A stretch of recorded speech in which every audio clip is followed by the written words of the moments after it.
is 6 o'clock, so I'm going to call the meeting to order for Monday, July 13th. If everyone would rise to recite the Pledge of Allegiance. I pledge allegiance to the flag of the United States of America and to the republic for which it stands, one nation, under God, indivisible, with liberty and justice for all. Okay, let the record show that we have all board members present. Ryan is joining us by phone tonight. And this is our organizational meeting of the year, so we need to start with the election of officers. So we need a nomination for president.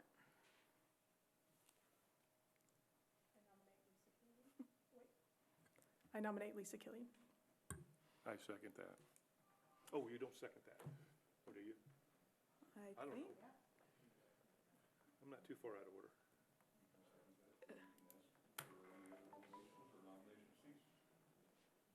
Any other nominations? All right, we have a motion by Tracy and a second by Jeff. All in favor? Ryan? Aye, yes. 7-0.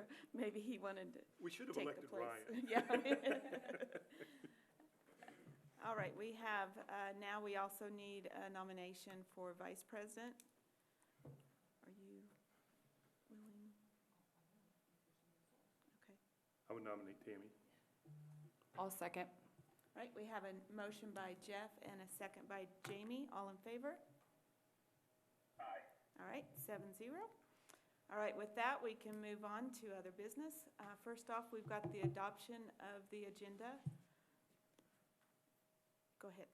If I may interrupt, I'm Yes. sorry. I just want to remind everyone, and I want school council to help me remember, we just did what we have the authority to do for election of officers. However, in January, we are required to make sure that we address the fact that we are aware that the legislature had moved it to January, but we chose to follow the school calendar of July to June.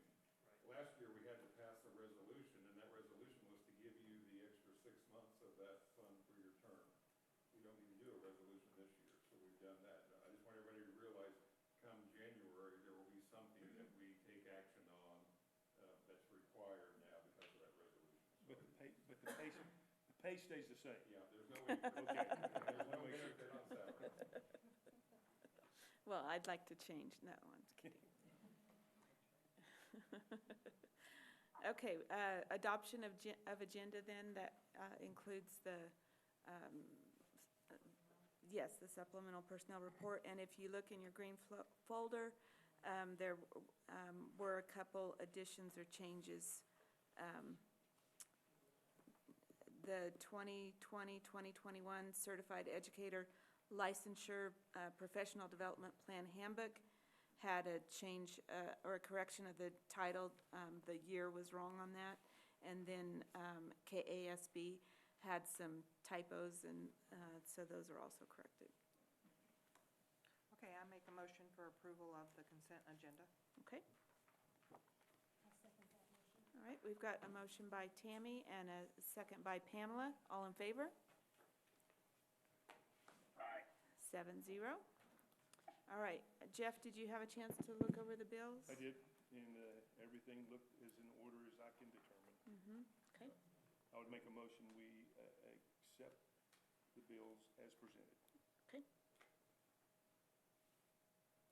I second. All right, motion by Jeff, second by Tammy. All in favor? Aye. All right, 7-0. We will start our Stuco reports back up in September. Next up, we are going to have a discussion about the high school graduation. Okay, and I've asked Ms. Feist if she would be so kind as to present some information to the board tonight, because Saturday we do have graduation. It will not be like we normally hold graduation. However, we're very grateful for the opportunity to get to provide this for our students who deserve proper recognition, and I've asked Jackie to go through some of those details. Good evening, and thank you for the opportunity to visit with you this evening. First and foremost, I guess I really want to thank you because now my program is accurate for graduation with the president and the vice president of the board. They were printed this morning, so I rolled the dice. So there you go. I'm thinking about maybe buying some lottery tickets now. So. Regina put up the inside of the arena, if you will, for what we will use for the setup. Do I need to stay here so this okay. Just want to give you a little bit of an idea because the setup is very different than what you have seen in the past, all right? I want to walk you through a little bit so you'll know what the differences are and how we'll maneuver, because I'm going to ask you all to do something a little bit different this year as well. So if you'll notice, the center aisle, there are only 11 seats on each side of the center aisle. Normally, we would have 20 on each side, so that meant we needed twice as many rows in order to get in the 462 graduates that we will have on Saturday. The one piece that I have no idea about or what to expect is how many we'll have. The information has gone out. I've had good positive response from kids and parents across the board, but I also know that our foreign exchange students are home. I know we have some kids who are already off with their military assignments, things of that nature. I don't know how many other graduates may or may not still be in the area. So we'll see how many are there Friday morning for rehearsal and how many are there on Saturday. But regardless, all of their names will remain in the program and will be recognized. We simply wouldn't read their names because they won't be walking across the stage if they're not present. But that would be the only difference. In a regular school year, we have 95+% that are in attendance, and I just don't have a way of really knowing that this year. So what I guess the piece that is a little different too this year is that everybody who comes into the arena, with the exception of the students, are required to use a ticket. And they must enter at the south end of the arena. So I guess at this point in time, I'd like to know how many of you are planning to be there on Saturday, because you have to have a ticket as well. Jamie? Ryan, do you, I plan to come. okay, I'll take his ticket. I'll get him his ticket. Please do not forget these. You coming?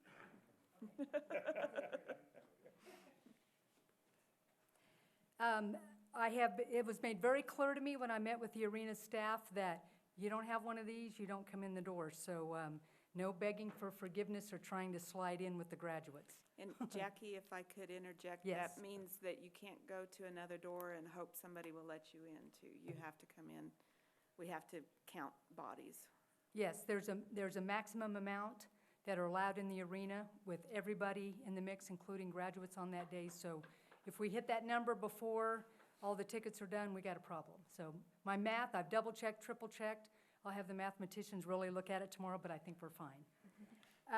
What I would ask the board for your consideration this year, if you're interested, we will not have the students there for the orchestra, nor will we have our class act there for the special music, because those were tickets that we wanted to save for parents, okay?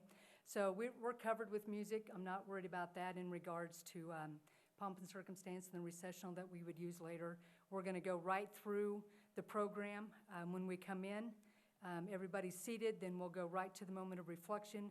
We'll go right to the student speakers. Then Dr. Dirksen will do the greetings to the class, and then Mr. Martinez and I will start the presentation of diplomas. So with the exception of the special music, everything else within the program, if you will, is the same, okay? Honor escorts in the past we have had. Those have been 2 junior students who were selected by the seniors. We're not going to have those this year. Once again, that was 2 more tickets. So what I would like to propose that we do is the board would lead the graduates into the arena this year. Would you be willing to do that as a group? Is that something you think you can handle? Absolutely. Okay, here's very simple. I'll just show you, all right? She knows it. She knows it has to be simple. Normally, you come over here and you meet in this area outside. We're going to have you meet behind the curtain this time, okay? We will bring graduates in from both sides. We will line up graduates on the outside. There's no place inside the arena, outside of the bowl, if you will, to social distance. So we will line the graduates up outside of the arena. We will bring them in. I'm hoping tomorrow when I go out that will work to bring one group in the west doors, and we'll come in this area, and in that room. I don't know if you're familiar with that or not. But then that group of seniors would come on this side. So we would still have two groups coming along on this side. Half of you would be on one side leading the graduates and then come down the center. The other half would be on this side and you would lead them down the center.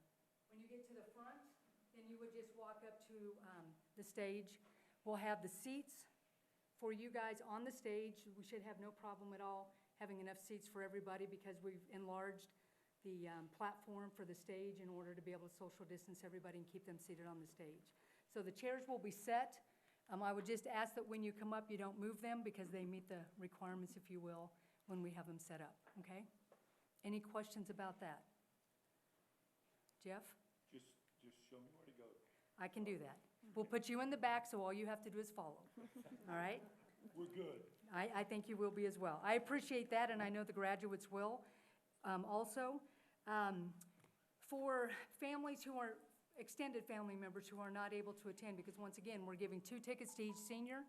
That will happen at rehearsal on Friday morning. We will keep track of who has the 2 tickets, who doesn't. I'm sure I will have a line out at the high school in the afternoon for anybody who didn't show up. For rehearsal, we'll take care of that, but once again, 2 tickets per family. That keeps us below the number that caps us off from being able to not have everybody in who needs to be there for Saturday morning for the graduation itself. We have some folks that are not overly thrilled with the fact that we're limited to 2, but I want to publicly state that the arena has been very willing to work with us and have acted and spoke on our behalf with the city to make sure we got the numbers that we needed initially. We didn't know if we were going to be able to have enough tickets for all parents or all students so that parents could get in. But they represented us well, and we are able to get all of our seniors in and with their parents as well. So from that perspective, I'm pleased with that. I wish we could do something different, but times are different right now. And with that on the side, we will live stream the ceremony, so anybody who wants to watch it can. That will be on the district website, Carrie, is that correct? That is correct. Okay, so we'll have that information out, it will go out in social media and communicated to parents, and seniors will get that information Friday morning at rehearsal as well to share with their families, okay? Any questions that you guys have about anything that I've talked about so far? The only thing that I haven't shared with you is we will ask people, we'll highly encourage everyone to wear masks into the arena, the graduates as well as the audience. Once they get into their spot, obviously, they're going to need a social distance in the seating areas. There will be some PA announcements that will happen before graduation so that people will be able to follow the directions that are given to that. And I think people will take care of that pretty easily on their own. I'm not concerned about that. We're just going to have to hope for the best and make it work, okay? We will have masks available for anybody who comes into the arena, doesn't have one, and would like one. Okay, what am I missing that you need to know? Handing out the diploma. Okay. Jason, would you be willing to demonstrate with me? Finally get my diploma? I didn't see there was anything in it. Okay, if Jason is the person, the administrator who's handing the diploma, we will do our best to keep, normally we would come this direction, extend a hand, there won't be any handshaking. We will do our best to keep social distance, so he will extend the diploma.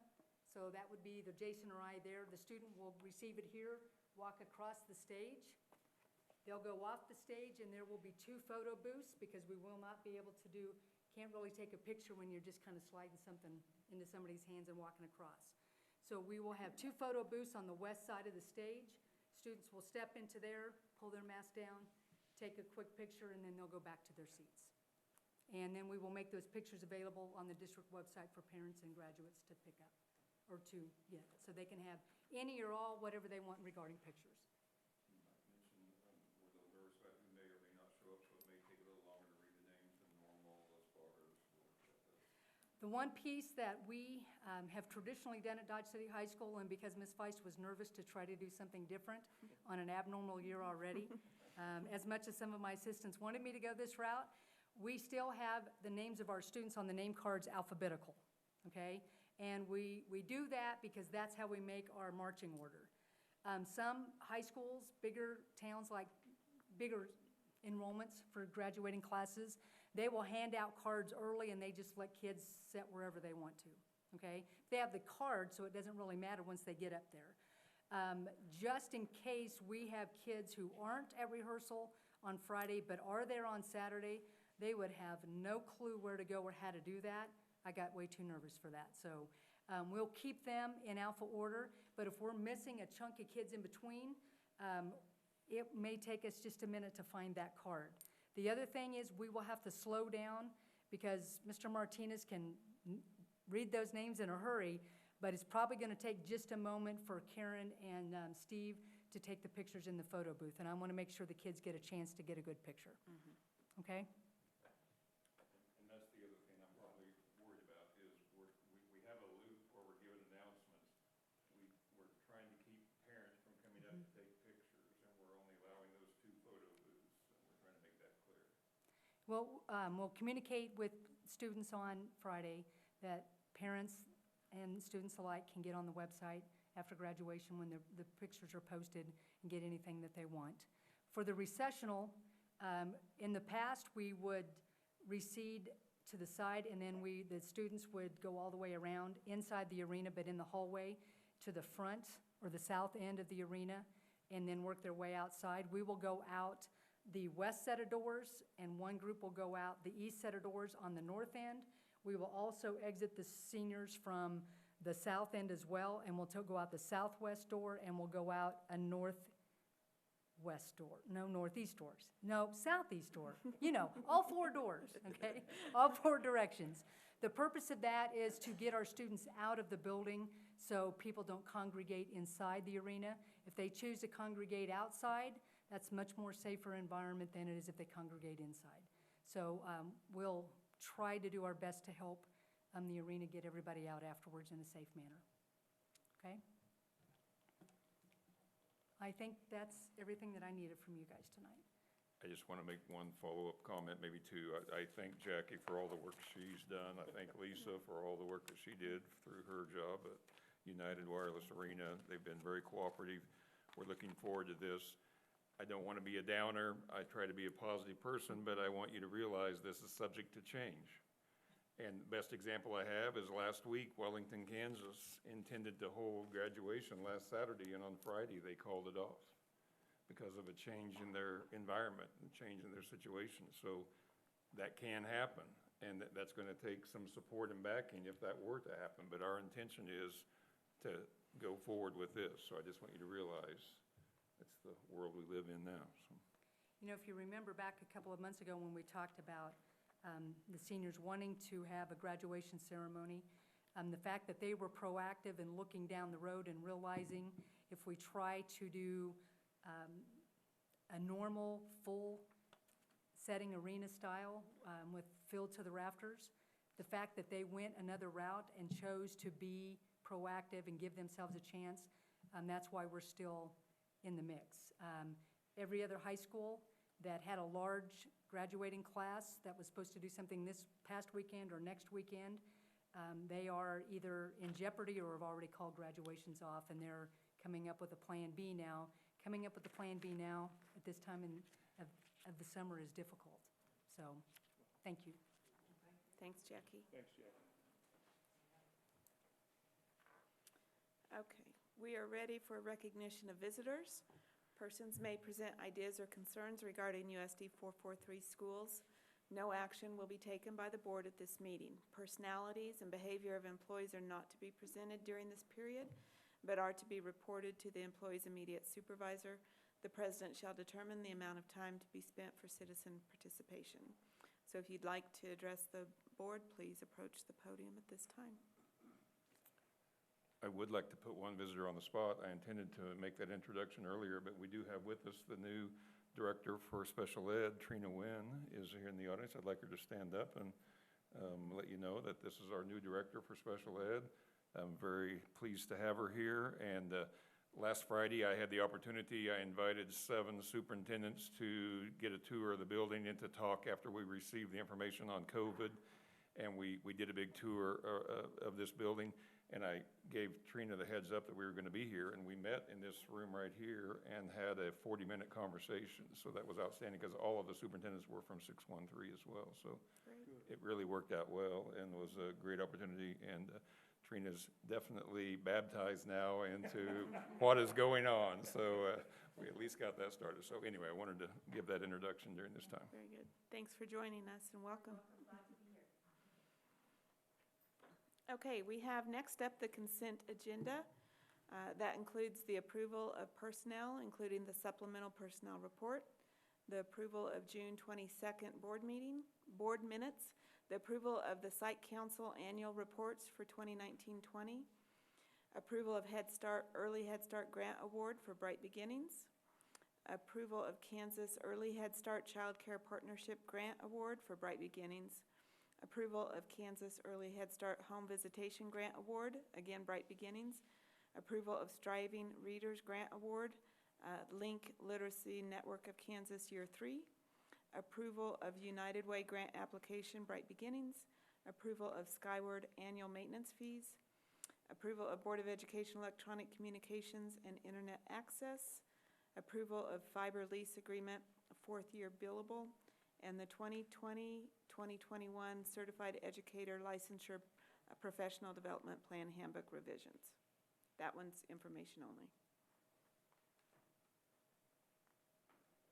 Any questions on that? I make a motion for approval of consent agenda. Okay. I'll second.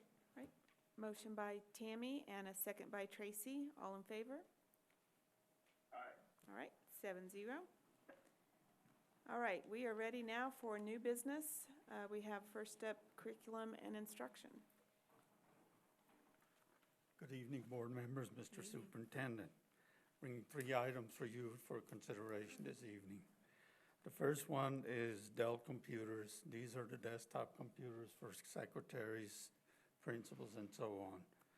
We have the money in our budget to do that, and it's the best price we can get. These machines that we're replacing are actually 9 to 10 years old. And we're getting more and more life out of these machines. We have some that really need replacing.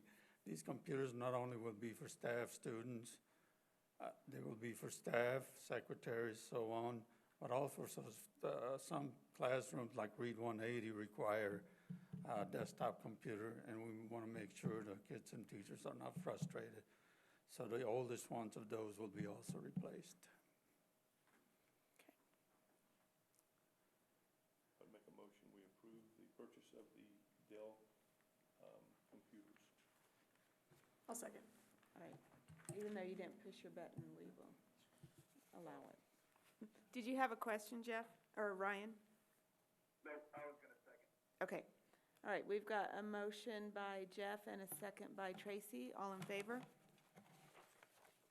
All right, 7-0. Thank you very much.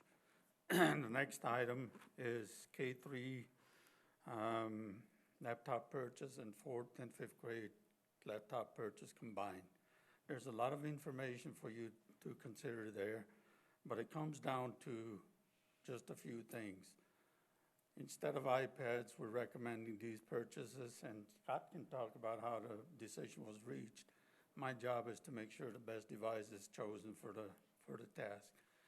So it's 1,200. I didn't put the numbers there of the computers, but if you look in the middle of the page, I want to start with that. A laptop recommended is a 13-inch Dell, and it flips clear around and it's touch screen. The reason it's touch, because the price was the same and everybody prefers touch. The price was exactly the same without touch and touch.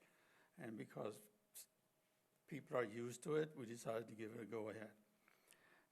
So it's $1,200 for 4th and 5th grade classrooms. Each classroom gets a cart of 25. And I'll elaborate more what I'm thinking. I haven't maybe shared all that. But sometimes the classrooms don't have 25 students, but especially like kid might need a laptop somewhere else in the school, so that can work. So 25 is a good number. I checked with Tammy Nadler, and she said that'd be the maximum. So that's where we went with. And then for the K-3 classrooms, It's a cluster of 6 laptops to just stay there in the classroom. These devices will not move from class to class. They'll stay in the classroom under teacher management, and they'll have a charging card. We don't know yet how we're going to do the K3, but they can just be plugged in.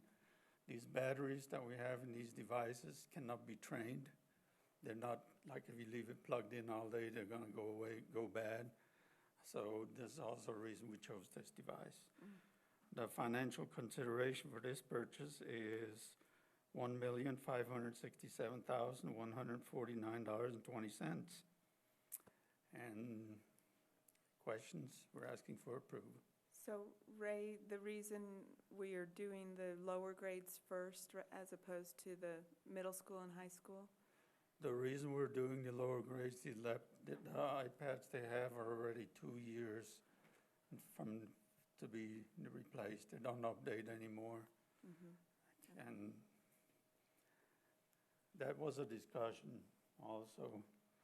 I don't know how to answer that for sure. So the key is if we were still going to use the iPads, we'd be replacing iPads right now anyway. Right, Okay, so we're just replacing the Dells with the iPads. right. Okay. And Scott, these already have like the Office and Word, Yeah, all of they'll that have stuff. that. They'll be configured nice. They're Windows 10. They'll be configured with Office 2016 and some other stuff that's standard for us. They all have a camera and they all have a microphone. I mean, they're ready for anything. I can't imagine that we're going to, anything they told me that they need to be doing with testing and all that kind of stuff, these devices will handle it easy. And this merges well with our new curriculum. Yes, it does. So I know I've shared with the board the computer science work group and their findings. Currently, right now, what we feel like is the best device to prepare our students that are entering into the workforce or post-secondary or whatever pathway they choose is a PC-based for a couple dominant reasons that the committee identified. One, currently in the professional world, Microsoft Office still is the dominant platform. Our kids right now are not receiving those opportunities through a Apple-based product. The second thing is providing keyboarding. And so the keyboard component with these devices, it's built into it instead of an accessory that's added to it. These devices are going to be more than capable of supporting not only the instruction that the teacher does and directs within the classroom, but also will to be able to support the Pearson products when we look at math online, because all the products that we're purchasing are going to be a blended format. Our primary mode of instruction will be teacher-led or direct instruction, but we're also going to have quite a bit of independent computer-based tier 2 and 3 supports, not only in the classroom, but allows extension outside. I want to add to it too, the timing of a lot of this is probably apropos for a lot of reasons. One, I spent all of today with the instructional coaches designing what a learning management system platform would look like to deliver either a competency-based education format like what KSD is putting out their recommendations, or just converting that direction. So we were really moving towards Google Classroom, that will be a tool that will be used both in the classroom with the teacher, but also allows extension outside. Having the capability of using, and we could do that with a Apple-based product too. I think being able to have these devices upgraded to what we need, knowing it's in our rotation. We will continue to use these technology tools to help prepare our students as they move forward. We also know that we're going to have to provide at the high school and the secondary level and specialized courses the ability to go between two platforms. So you'll see in the CTE courses, some of them like publication and those things will be on an Apple-based product as well as PCs, because our kids need to learn to go back and forth. I do believe that in the long term, having devices that are standard, both teachers and staff, or staff and students, will allow our tech a little more efficiency as well, and how to upgrade, upload, be able to service those products. The committee itself really put out what they recommended a tool do. They didn't really specify whether it should be one or the other. I know there were concerns that were shared by the committee with the iPads in general. At the end of the day, what I want the board to understand, it is a device, it is a tool. It's what we do through our professional development, through our coaching support, through what we do as far as providing guidance to our teachers, is how you best utilize that as an instructional device. There will be things that we'll need to manage regardless of whether we were with or without computers, as far as classroom discipline, student engagement, most of which we're trying to address through engaging instruction. And so the device is a necessary piece of how our kids need to learn and what they'll have to do when they function after they graduate. What's the timetable, I mean, to go K through 12? Okay, so what's presented in this, and Ray can add to this too, but you'll see in here, it's a 3-year plan as far as a purchase. So this first year would cover teachers, these replacement devices that are desktop, primarily, as Ray said, secondary, or whether it be in the library and so on. Next year for the 21-22 school year will be grades 6 through 8. And then the 22-23 would be 9-12. And that's in order based on the age of these current iPads as they start falling out of their warranty. So we're kind of following that succession plan. You So, might add it depends on money. yeah. Is there, I'm just thinking of the greatest impact in consideration of, would there be a bigger impact if we took those devices where the keyboarding and the Microsoft Office products and gave those to the high school first and then just rotate the newer iPads down? Or, I mean, I guess my reasoning is not as educated as yours in that, but I think We considered that. can We the talked impact at the high school level with those students having a laptop and Yeah. having a little bit more useful tool than the iPad, was that part of the consideration, and how big of an talked impact would about that make if we rotated it? Okay. We talked about it, and in the end, we landed on that. That's about all I can say. Well, it also has to do with the way the age. We could do that, we could shift it. I mean, your point is well taken. I mean, would it make the most sense right now to put it in the hands of the high school students and flip that rotation? We could do that. We would then need to do some shifting of those computers. So we would take the high school computers and move them down because we're running out of the life expectancy at the elementary level. I mean, ideally, and I know we have to keep in mind the budget, it'd be nice to be able to do it all at one time. There's advantages and disadvantages to that. It's kind of nice for budgetary purposes, obviously, but secondarily is to have different computers at different warranty stages. And so we looked at both. I don't think we had any strong feeling one way or the other. We went with what made the most sense in replacement of the existing iPads. Aren't the grade school iPads hand-me-downs? Weren't they brought down to the grade school in that order already? It seemed like, I thought we had this discussion, and I thought we decided that this has kind of been done in the past, is how we'd extended the life of some of the iPads. Maybe I'm wrong on that, so it doesn't matter. I was just trying to remember, because we did talk about these different options of where to start at, but this is what was landed on for I the remember recommendation. right, it stopped things cold when I said we had 1,700 kids. So it would take 1,700 or 1,800. The cost would be about the same, but I think I think the cost started getting out of range, if I remember right. We talked about this so much, I don't remember. One thing we do know, regardless, I mean, if the plan in front of you goes ahead and it's looking at a K-5 or whatever we happen to end up doing, but we know that in the timing of where we are, if we put the order in tomorrow, we're going to have to start the year with the iPads and then figure out a point in which we can make that switch. More than likely, it's going to have to be after we do the fast bridge window. I mean, for sure, we don't want to interrupt that component. So we will still have those devices. We'll also have to come back to the board with a plan on what is a recommendation for disposal of those iPads.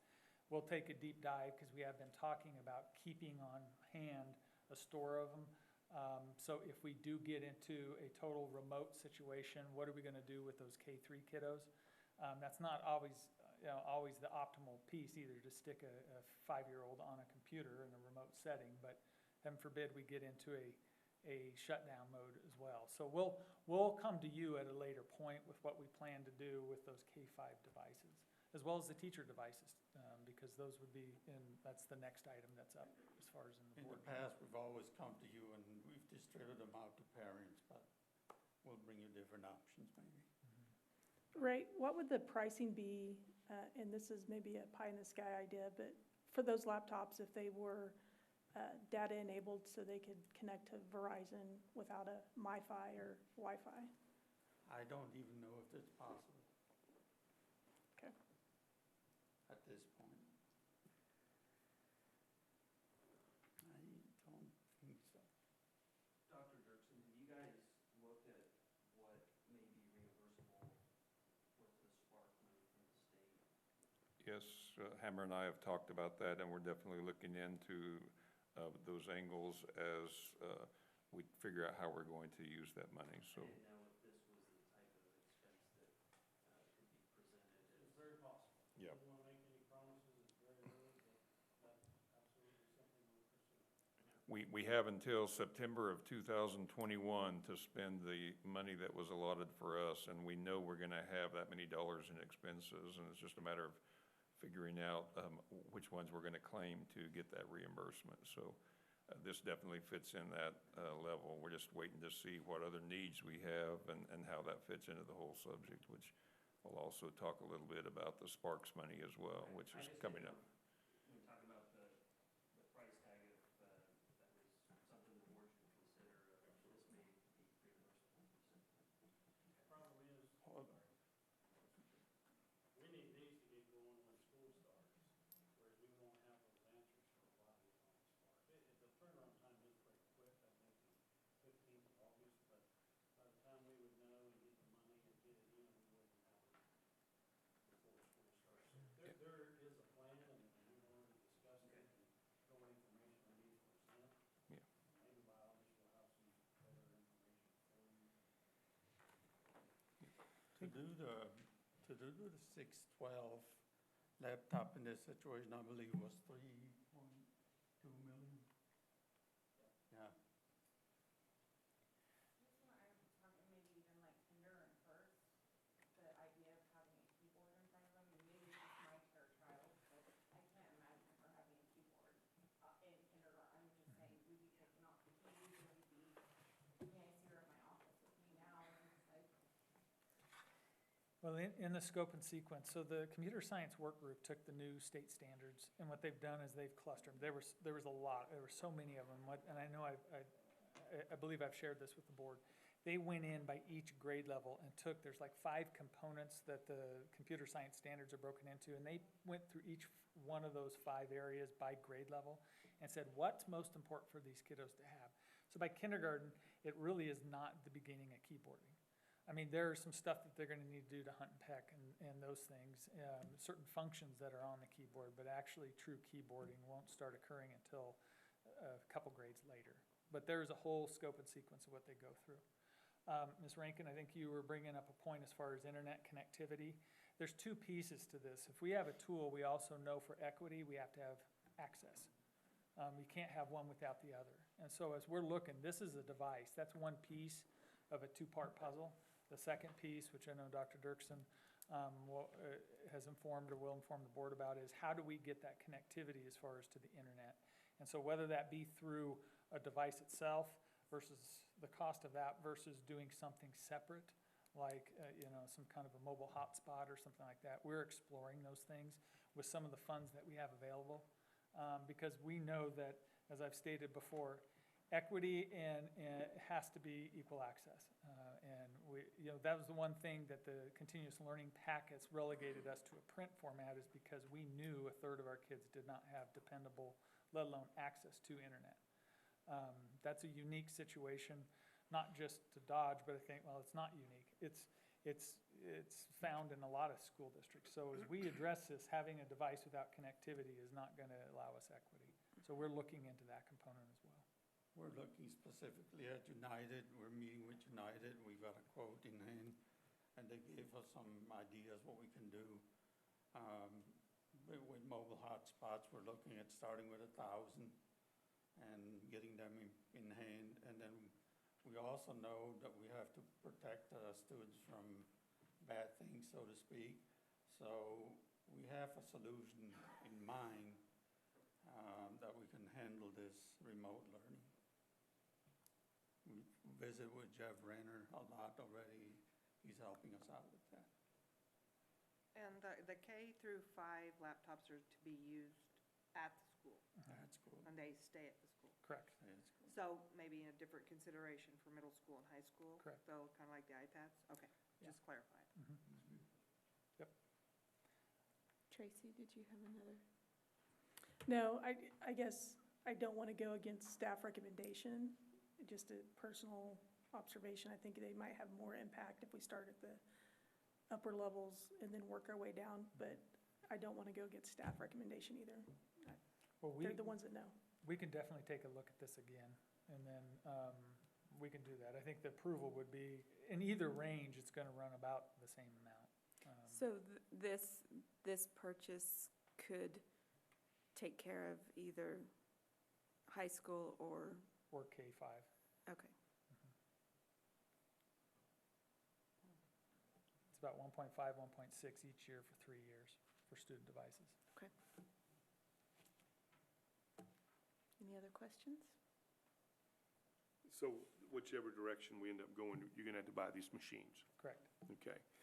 I'd make a motion, we approve the purchase of the student laptop recommended by staff. All right, we have a motion by Jeff and a second by Pamela. All in favor? Aye. All right, 7-0. Thank you. Thank you. Okay, the next item is called teacher laptop purchase, but it goes a little bit beyond that. We have, these are 530 devices that we're asking to purchase. We know we only have 450 teachers or so, but we also have 40 admin council members and so on and on and on. And we have counselors that want one and so on. So we're asking for 530. And these, we got 6 years out of this last purchase. I'm not quite happy with that, but I don't think at this time we have a choice, because if we go any longer, we've already gone a year where we should have come forward. I don't want the keys to start falling off, and I think Jeff can remember that when that happened with the last purchase. So we're asking to, this money is available in our technology fund, so we have that money available to do this, and we would replace all the teacher laptops with this, and then counselors, and then other staff as needed. Any questions? So in this area, we would move away from Apple products. These are just replaced, no, we're not, we don't have too many Apple Okay. products here and there. These are HPs, it'll be the same upgraded device to teachers as they now have. The big 17-inch monitor and the numeric keyboard on the side. One improvement that's made on these, which was not available on the previous purchase, is solid-state drives, which will update the speed for teachers and so on. There's nothing these devices won't do that teachers need to do, including burning DVDs and stuff like that. They all get a new docking station, and they can pull it off, put it in their bag, and go wherever in the district, log in, and after H drives, they can go home. More and more teachers are asking to access from home their H drives, and we have what we call VPN, Virtual Private Network, we set them up with, and they can be at home and still be in our school network. So these machines will handle it easy, anything they need to do. What's your anticipated life expectancy of these? And these, I'm expecting 10 years, depending how they take care of it. That's good. Well-placed question. I'll make a motion if we're ready to purchase these laptops. Okay. I second. Motion by Pamela and a second by Tammy. All in favor? Aye. 7-0. Thank you very much. Thank you.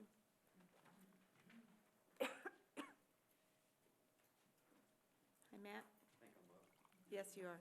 This one shouldn't sting as much. Tonight I come to you, we were approached back in the fall by Communities in Schools. It's a class that's run at the high school to help at-risk youth. They currently spend about $46,000 a year on their staffing. They're asking us to commit to $15,000 a year over the next 2 years. So tonight I'm asking you to help out with that program and give the $15,000 a year for the next 2 years. we do feel it's a program that has value. We do feel like it's a program that has been beneficial to the students at the high school. And I just wanted to let you know that it's been vetted, and we feel like it's worth the support. And just like any organization, they can't do it by themselves, I guess. Yeah, and we attached that one pager that shows a lot, how many students they serve. Yeah. And it is a really good organization, so. Yeah, I And as- appreciated that information, because Yeah, and, you know, they've been 6 or 7 years now at $40-some thousand a year without asking for any help from us, and so we feel it's fair. I'll make a motion to approve. A second. motion by Tracy and a second by Tammy. All in favor? Thank you. 7-0. Thanks, Matt. All right, looks like Human Resources is next. Okay, and I promised I would kind of lead into this because I want to make sure we explain. This has been a group effort, and it goes along. We're in the process of negotiations right now. We'll discuss that in executive session because that hasn't completed yet. Feel very good about where we're at with it. However, we want to take care of all of our employees, and administrators and classified employees are included in that.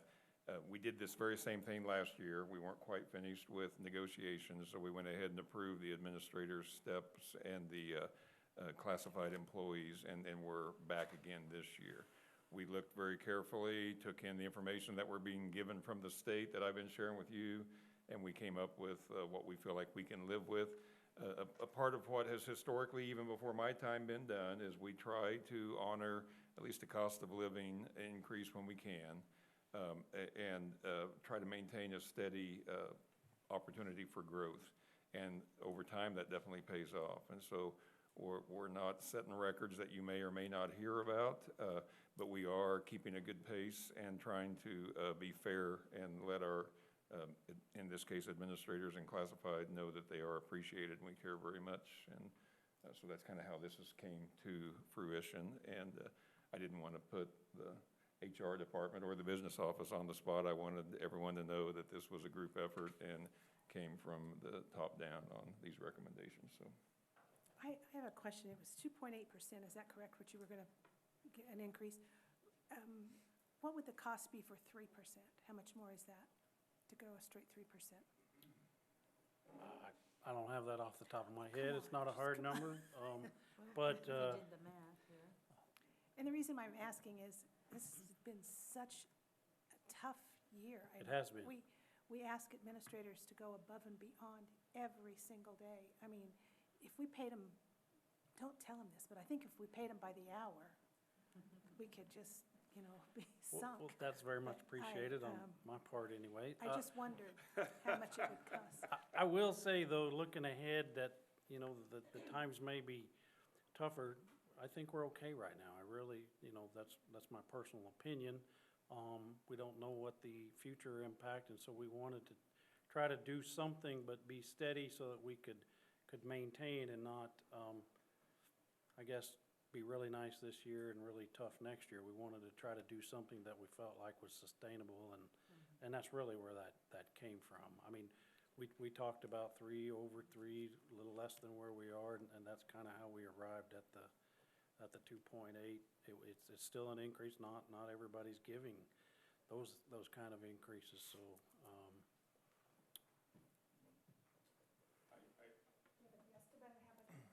Do you have a guesstimate how much that extra 2% would be? I'm deferring while Okay. I'm talking, I'm stalling while okay. she's calculating. They're so. tag teaming. Kind of, we got our roles reversed here, but we'll see how it works. good observation. I don't know that I'm doing this right, Hammer. I mean, you help me look at this and see if you agree with the way I'm doing it. So if we're saying 494 for 2.8%, we need to divide. It'd come out a little bit higher than that right there. How's that? A little bit more. About so. 2% more? So, Yeah. 2%. 2 tenths. I could get you an exact number, but not off the top of my head. So, I just think we spend a lot of money. Yeah. But the number's big because that's probably in the ballpark where we are proposing in negotiations. somewhere. That's exactly right. So I you're mean, talking- we don't want to give away any of our trade secrets, but we're trying to be fair to everybody, and we're Yeah. trying to go across, and we definitely feel like this was a number we were willing to put out there. Want to give credit to Hammer because, he brings his experience in from the business world, and he's looked at it, and I know in the cases, he's laid out several other situations, whether it be classified or administrators, and looked at it. Some schools are doing a 2% raise with a guarantee of more if nothing happens. We're looking at just a little larger than 2% and not worrying about if anything happens or not. So, because we feel like we have that and can do that. So, I think that's an Meeting's important over. step. And Did we pay for the lights? I guess my thoughts on the subject are that, like Hammer alluded to, it's been a rough year. And this is a number that our business office is comfortable with. And I do think you're correct. I'm not expecting a raise this year, so, in my real world job. So I feel like I think this is a fair increase. So do I. Really appreciate that. Because we appreciate, I know you guys have taken the time to think about what sustainability Yeah. and thinking about that. I would be more comfortable with going with what your recommendation is, just because I would hate next year than to say, Oops. and that may happen anyway, because we don't That's right. know what That's exactly it's right, gonna yeah. show. Well, And and- next year's gonna prove, I think, way different than this year. Hopefully not too bad, but I think we're gonna see changes. Yeah. I would want to point out that if you recall, a couple of years ago, we put in place on the classified schedule an opportunity for every 5 years to move a column to the right and get another 25 cents an hour for longevity, and that is still available. So in order to not take that opportunity away, that also costs money. Mhm. So in order to be able to give the raises and keep up with our longevity commitment to our employees, I think we just need to remember that that opportunity is there as well. And I do feel like that longevity is important, I do too. rewarding that. Mhm. Yeah. Mhm.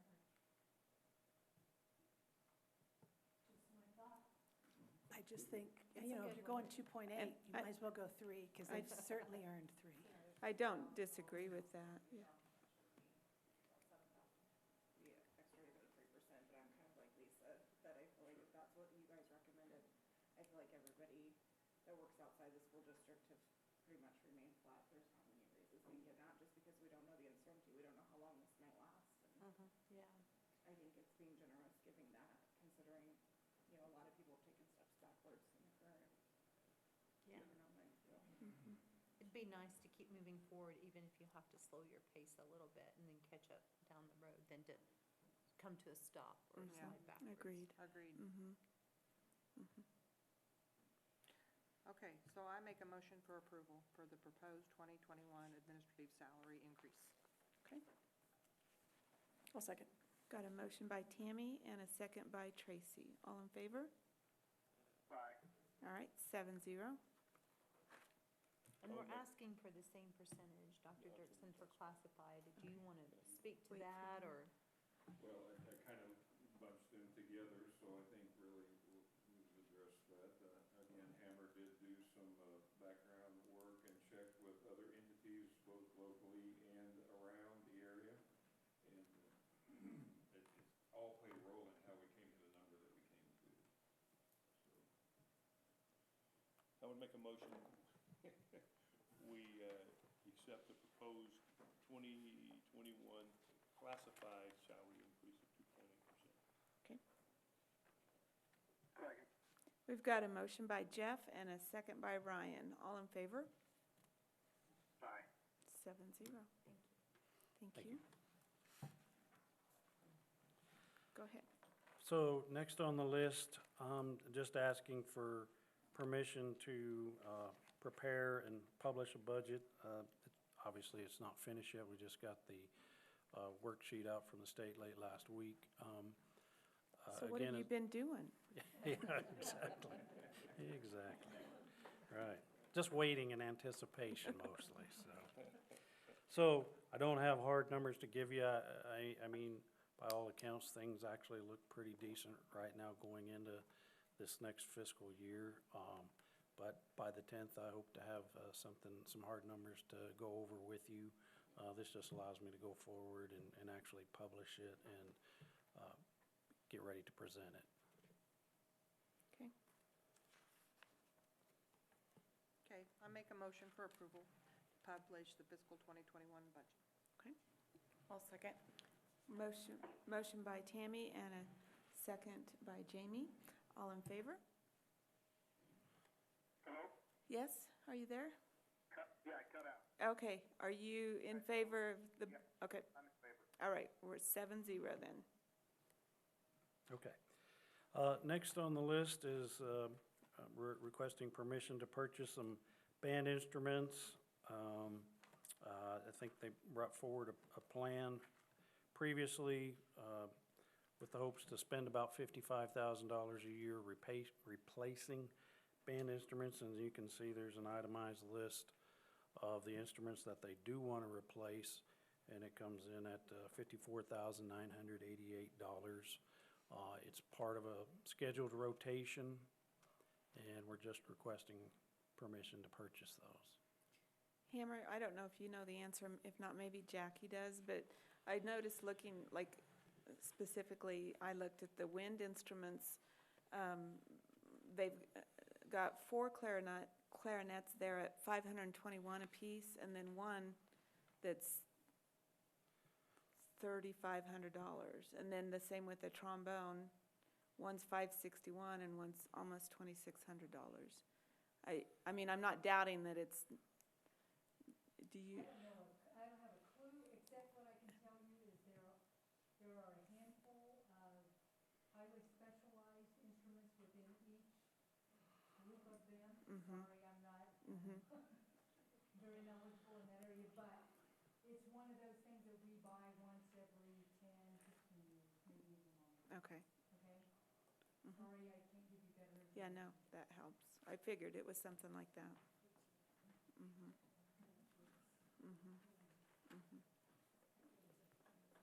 Yeah. Make a motion to approve the band and orchestra purchase. Okay. We have a motion by Tracy and a second by Pamela. All in favor? Aye. All right, 7-0. Okay, next on the list, and I guess it was an oversight on my part. I really didn't realize there were 2 separate pieces to this puzzle, but last month you approved the insurance and voted on that. What I did not realize at the time was that there is a separate management fee for that, and I guess it's been that way all along. It was not in that original proposal, or I would have had them put it in there all at once. So, but it's over $20,000, and I guess it's been that way since we went with fee insurance, and so I apologize for not having it rolled in at the same time, but I mean, you need to be aware of it, and I'm not really sure where we go from here, but that is the cost of them managing that service for us. It's been that way. I guess in the past, it was just all rolled in there or something to that effect. Yeah, let me explain. We went several years ago to basically buying our insurance on a cost-plus basis. The normal commission on an account our size would be $150,000. So the fee charges us $50,000 to manage our account. So it's a very economical way of doing it. 50,000 looks like a big number, but the normal commission a company would pay if we were buying our insurance retail would be about $150,000. So that's the way it works. Okay. I'd make a motion to approve the fee. Okay. The fee. All right. We've got a motion then by Jeff and a second by Jamie. All in favor? Aye. All right, 7-0. Thank you.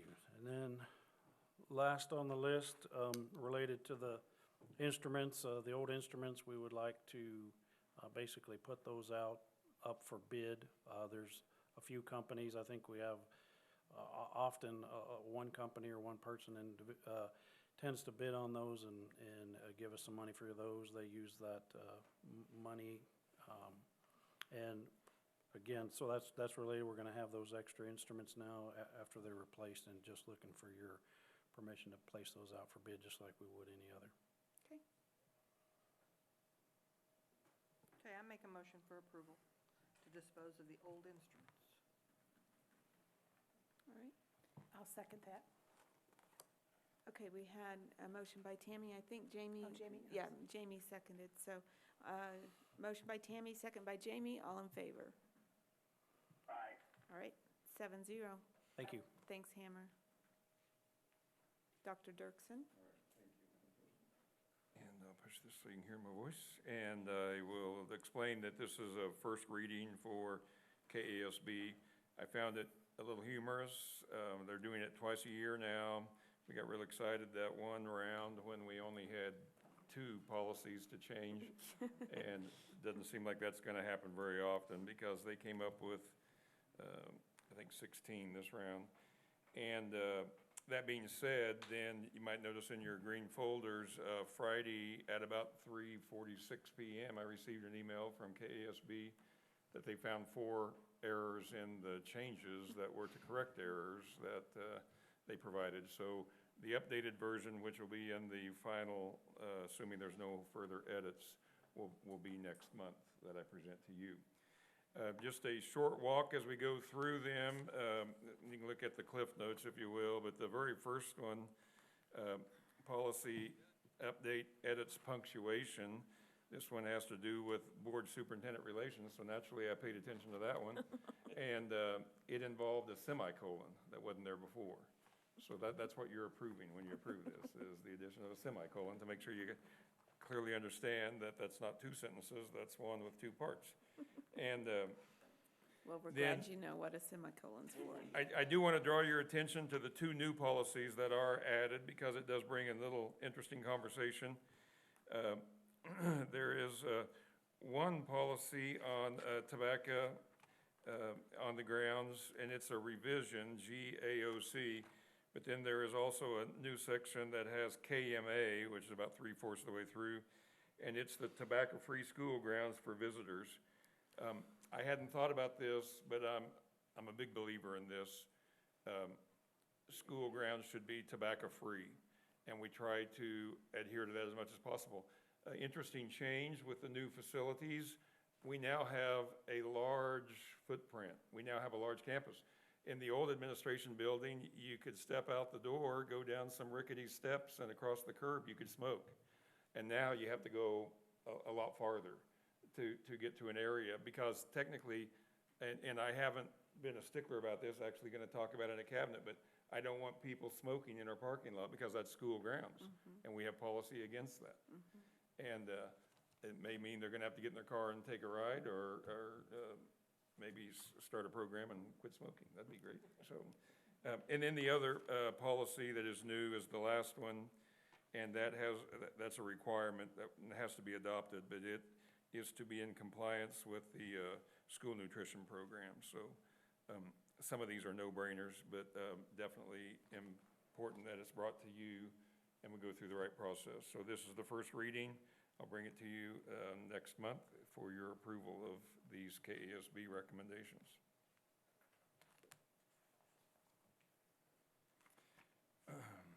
No action needed, so I guess we move to the next part, correct? Get to the right page here. Yeah, I lost track there because I go to 194, okay. All right, well, this is, I go home to relax a little bit before the board meeting. I turn on the news, they're talking about starting school. I change channels, they're talking about starting school. Ray made the comment that he's talked so much about the purchase of computers that he's now, I've read and talked so much about the starting of school that I'm, to the point where I have to say 2 things. No matter what we do, it is subject to change. And no matter what we do, a lot of this is to be determined. We're not there yet on some aspects of it. seemingly, and it's my job and I deal with it and you guys take care of me, but I think we were misquoted a little bit, or the quote was mistaken, and they thought that we had rolled out the plan in June, and people are all up in arms. And I'm telling you, whatever I talk about tonight can change in the next 2 days, if not in the next 4 weeks. And we have to be ready to adapt, because I want to say publicly, this is going to be hard. And we're going to make decisions based on the best information we have for our school at the time that we make that decision. And the next decision will be based upon the information that we are given for the best interest of our students and staff at that time. And no one decision is going to be liked by everyone, but every decision is going to be discussed and worked through. So last week, the State Department rolled out, I think it was 1,124 pages. 1,124 pages counting the appendix, and they, unless you were on the group, you didn't see it until Thursday. And so they gave us a little bit of guidance. We held an administrative meeting the next day. We had all the building leadership, we had the cabinet here, and I got the bright idea a little less than 1 hour before the meeting to also include a board member, and that was a great decision, and I appreciate Tracy being willing to respond and come, because she has a great background, and I appreciated her being there for that as well. So we're bringing more people together as we anticipated coming to the board tonight and visiting about this topic. Then tomorrow, Cabinet is going to get together.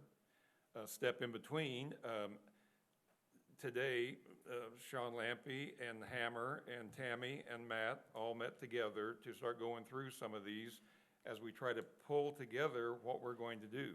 On Thursday, when the final document is presented, which we were told in that meeting that we are not to share this document, and so I tried to keep it as tight as I could.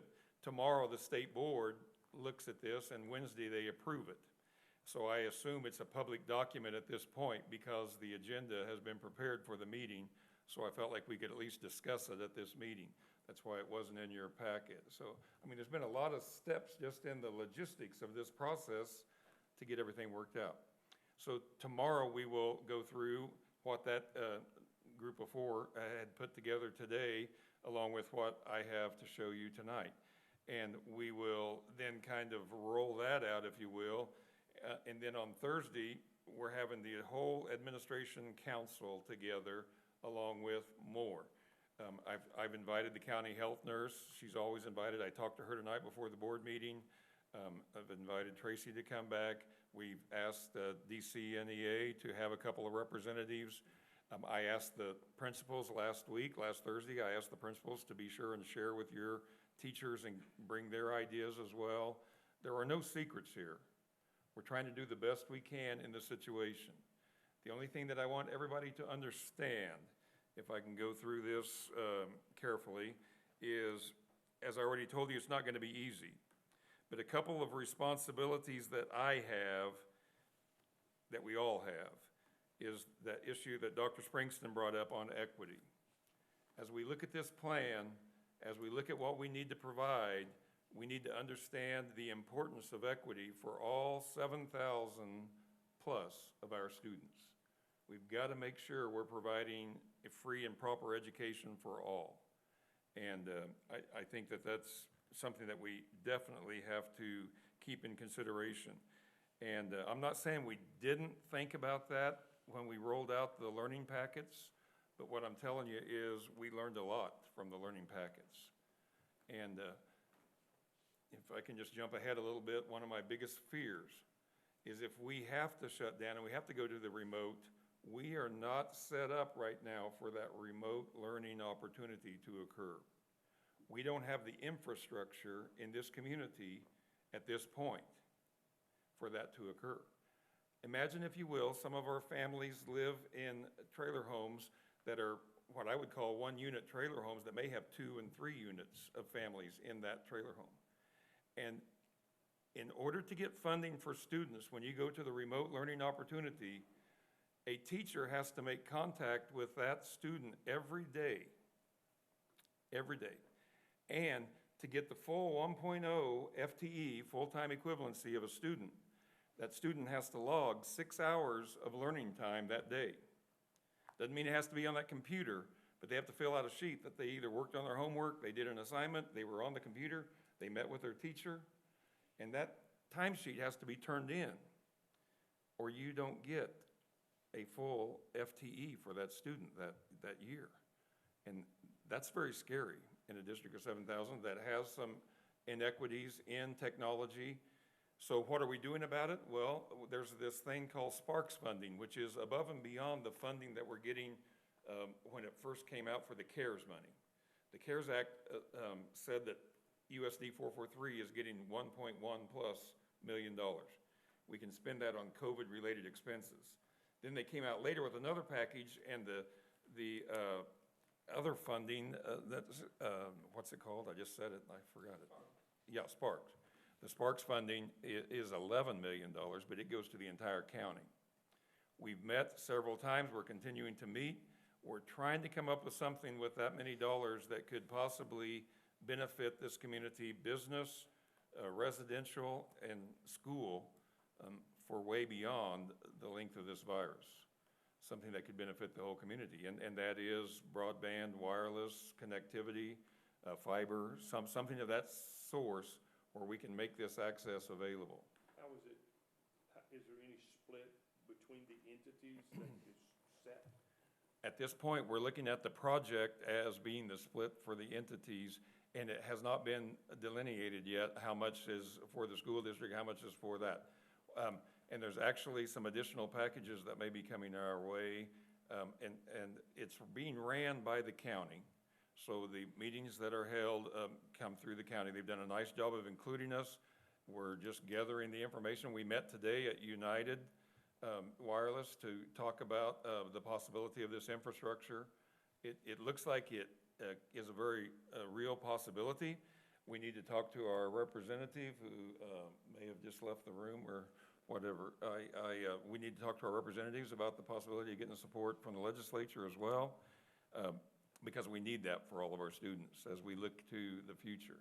The one thing we've learned from the things that we're doing is we're never going to unlearn the things that we're now doing. And these Zoom meetings that were so rare and now are so common will become a part of everyone's repertoire of what we provide, and we'll go from there. So I could talk about that a lot, but I want you to know those things are going on. So Thursday, the State Department rolls out what is supposed to be the final product that they're recommending to us, and then we have to put it together. What I plan to do is to put together a plan with the help of all of this committee for the board to approve in August for the school district. The board will approve the final plan that USD 443 is putting together, always subject to change, before the school year starts. So I want you to know that. Okay, if you'll turn to the first page at 992, if you will. I'm just going to walk through 6 or 7 items and then take questions and let you know how it's going. But at the bottom left-hand corner, one factor that districts need to consider in conjunction with local health departments, the degree of spread, COVID, and all of that. So that's one thing that's got to be considered.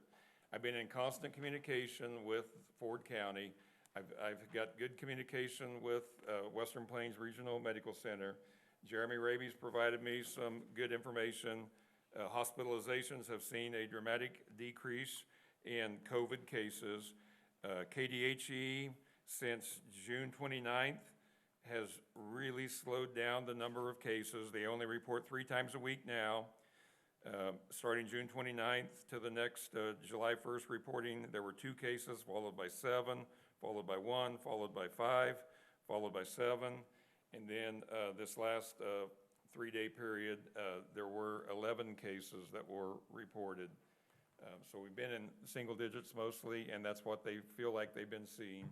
And so our cases have been down on a daily basis. On the right side of that column on that page, I talked about the equity. I want you to know at this point, what I am promoting is the on-site learning that is face-to-face. What can we best do to provide the on-site learning for our students and focus on that.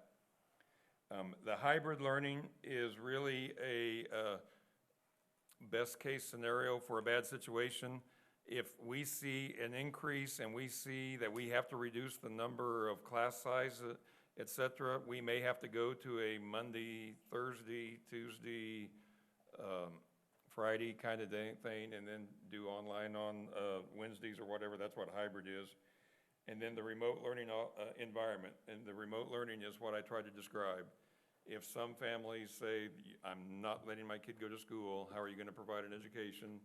Dr. Springston is addressing that with his group, but we've got to make sure that there is access for all if we provide that. This can't just be for the kids that have the Power Max or, you know, the iBooks or whatever. That was a unit from way back when, wasn't it? The Mac Pro, whatever I'm trying to say. All right, going through that, I think it's imperative that you know that I want to still look at the face-to-face as much as possible. And I'm not making any promises. It's subject to change, and it's to be determined, as I've already said. Now, as you turn the page to the next page, talk about one of the smarter things I did since my tenure has been here, and that is to create a position for safety and security. And very pleased with the job that Sean Lampe is doing, and I just apologize for not including in his job description that he was also going to be in charge of COVID-19. Because at the time we hired him, we did not know that that was even going to be a thing. But every district needs to have a contact start for everything that happens, and Sean is taking on that responsibility, and he's going to be our point person to get things started. Tried to explain at the last meeting I had, this doesn't mean every fever or every sniffle or every cold, but when we have incidents that involve this, I want our safety and security director to know so that he can disseminate that information from there and get the ball rolling. Public information is going to play a critical role as we move forward in what we're doing. Connecting with the health department is imperative. It has to happen. And so Sean has to know everything that's going on, and then he can delegate from there what takes place. So that's an important step, and I wanted to make sure that was on that step. Then when you turn to page 994, as I said in the building leadership meeting, you can hear the band playing, you can hear the balloons flying in the air, and all the noise, because this is where it lands. On 994, that is the million-dollar question that no superintendent that was here for the tour had the final answer for, that none of the superintendents I've talked to since, including the one that called me at 7:30 this morning, what are you going to do? No, us either, you know. I mean, that kind of conversation I've had over and over. The wearing the cloth face mask coverings, this is a big, big issue. And at this point, because of the numbers that I'm sharing with you, because of what I believe to be reality, and because of the third bullet that they included in here, which caught me off guard if you want to know the truth, students in pre-K through 5th/6th, depending on your setup, should not be required to wear a mask at school unless the state, the county, or the local officials determine otherwise. Well, let's review that. Our county voted to not require face masks. Our city voted to not require face masks in a close vote. And as a district, I believe we need to strongly recommend, lead by example, and request when situations may arise that the students are just too close to each other in order for it to be safe, everyone does need a mask on. And I'm not saying that means 6 feet, because I think you're seeing some information now, especially in schools. I think they're realizing that 6 feet is near impossible for all kids. You know, the thing that concerns me more than anything is we get a few kids that infect a lot of teachers, and we have to quarantine the teachers. That's the thing, and all of a sudden we've got empty classrooms. And that's the thing I think that concerns me the most. How are we going to do that? Will you tell me how we guarantee that? Yeah, I'm just saying, that's the thing that concerns me. That's right. Teachers, if you read through this whole thing, teachers are recommended to make sure that they create separation from their students and that they create their separation from the students and they do their part in wearing that mask. And so the board can overrule me, and that's part of why I'm bringing it here. When I put that committee together to get started on looking at this, the only thing that I said, the one thing that I'm going to take ownership of and go from is the mask, because that's the biggest issue. That's what everybody wants to know. And so I feel like it's my responsibility as the leader of the district to say, this is what I think we should do right now. That does not mean that I won't come back if we see a second wave come through Dodge City and I tell you that the only way we're gonna be able to do this is if everybody wears a mask. And I've been trying to wear a mask. I've asked the principals and the directors to try to wear a mask as much as possible. I think it's our responsibility to be seen as leaders that do lead by example. And if we're asking others to do it, then we need to be able to do it ourselves or not do it at all. So anyway, so that's a big step. And anybody wants to chime in or whatever, don't be afraid. This isn't a one-man show up here. But boy, we're having fun, aren't we? Yeah, All right. I think the sooner we let people know that decision, we'll be able to drive a lot of actions that have to be taken. if Judd, are that's you fair. here? Oh yeah, we got the newspaper Yeah. man's here, so, Yeah. no. I mean, in all fairness, I think the sooner we get all the information from the district Yeah. or from the state, waiting to the next board That's right. meeting is waiting way too long to make that decision and let people know. We actually talked about that, and Carrie is working, and we're gonna try to put it in short bits and pieces, you know, to just give parents updates on what we're doing with our COVID care and how we're going to try to address the safety and the requirements for our students. So, point well taken, and I agree, we need to do that. I don't want to put them under any timeline. I want it to be before school. If you felt like we needed to have another meeting to approve a final plan, I'm assuming, I assume this would be as big a topic as anything that we present to you, because if we decide to tape off the water fountains, I don't think that, you know, unless you have the bottle fill water fountain, you can use that. And I think most of our buildings do have that, don't they? So we have the ability to fill water bottles in I think all the buildings. I think that was one thing we got out of the bond issue. And so I just picked that randomly, and so I wanted to make sure I clarified that. But I didn't think there was any other stronger point that needed to be made, but maybe I'm wrong. I'd like to hear you state it again. Hold on just a second, Oh. Ryan. I just wanted to hear Dr. Dirksen state again what the Okay. position feels is the best for our district. Yeah, I think right now that I am strongly recommending and requesting that we use masks for students as the guidelines have prescribed. Certainly K through 5th grade have the right to wear a mask if they so desire. If their parents want them wearing a mask, then they can wear a mask, but we're following the state suggestion on not requiring that either. And it is not going to be required at this point. However, it's strongly recommended, okay? Because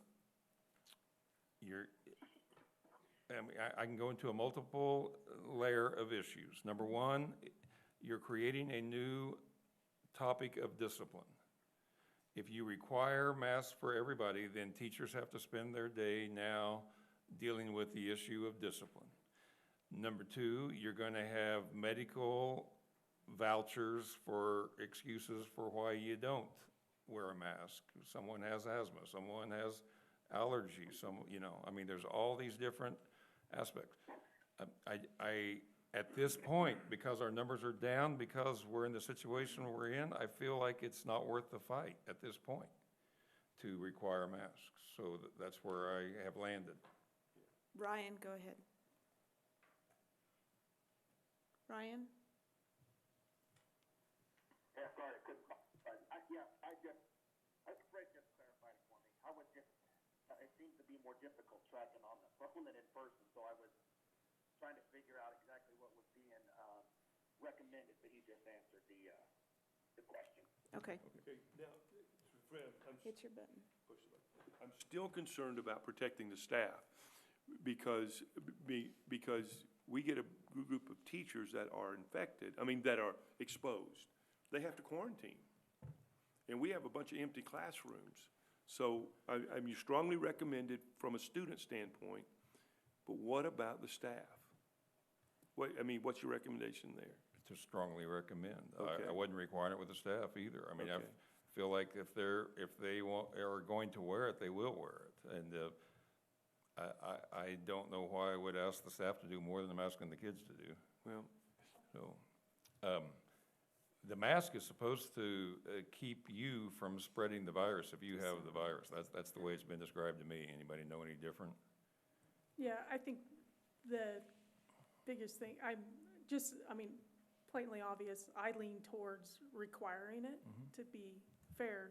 I But the understand. fact that if you require everybody to wear it, that means not everybody's protected as much as possible. The discipline for those who don't wear it, I get that's a total nightmare, and I can only imagine how hard that is to implement, but large gatherings, there's not enough really good Right. data, because kids haven't been in large groups, but they are clearly not affected as much as adults based on past. We are at extremely low numbers. In fact, we're probably lower spread than Seward County and Finney County the last 2 weeks, or we are mathematically. So while we're in a good spot, I know as plans are being made, that's where I lean, but it's the fact that if you require everybody, you can't have the rogue person that's spreading to everybody. The theory is you're holding it in and not sharing. Tonight, right before this meeting, I'm dealing with an asymptomatic member on my team that has worked with people for the last 2 weeks, tested positive, and she just has zero symptoms whatsoever and would never expose anybody if she felt that she could. Wore a mask the whole time she was there, never was within 10 feet of anybody that was without a mask. So there's so many challenges with that. That's right. Go ahead, Ryan. Tracy, I thought you were done, I apologize. I'm done.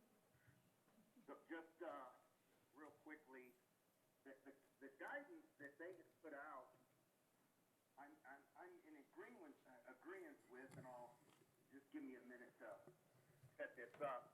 For the middle school and the high school kids, I would agree if we even mandated it. I don't know if I would be opposed to that. I guess as of right now, I would strongly recommend it, opposed to making it mandatory, but I wouldn't necessarily be against that. But as it relates to the grade school kids, and I say this because I have an 8-year-old in my house, and we have been to a few places where masks were required, and it was a constant fight trying to get him to keep that mask on. He couldn't breathe. He didn't like it. Every time we turned around, he'd take it off. And, of course, there were other kids his age in the places we were at, and it was the same thing with them. So I don't know if I would require it for that age group based on that experience. That's just my thoughts. Just wanted to share. And I appreciate that, Ryan, and the recommendation from the state is following exactly what you're feeling, that they recommended that students in pre-K through 5th or 6th grade not be required to wear it as well. So. Dr. Dirksen, I think Yep. our safety and security director had. Excellent. I wasn't sure if I could speak, but. Absolutely. I met with Angela Sowers this morning. Can you come up here to the Can mic? can Regina hand you a microphone maybe right there, or are those set up, Regina? I don't know. No.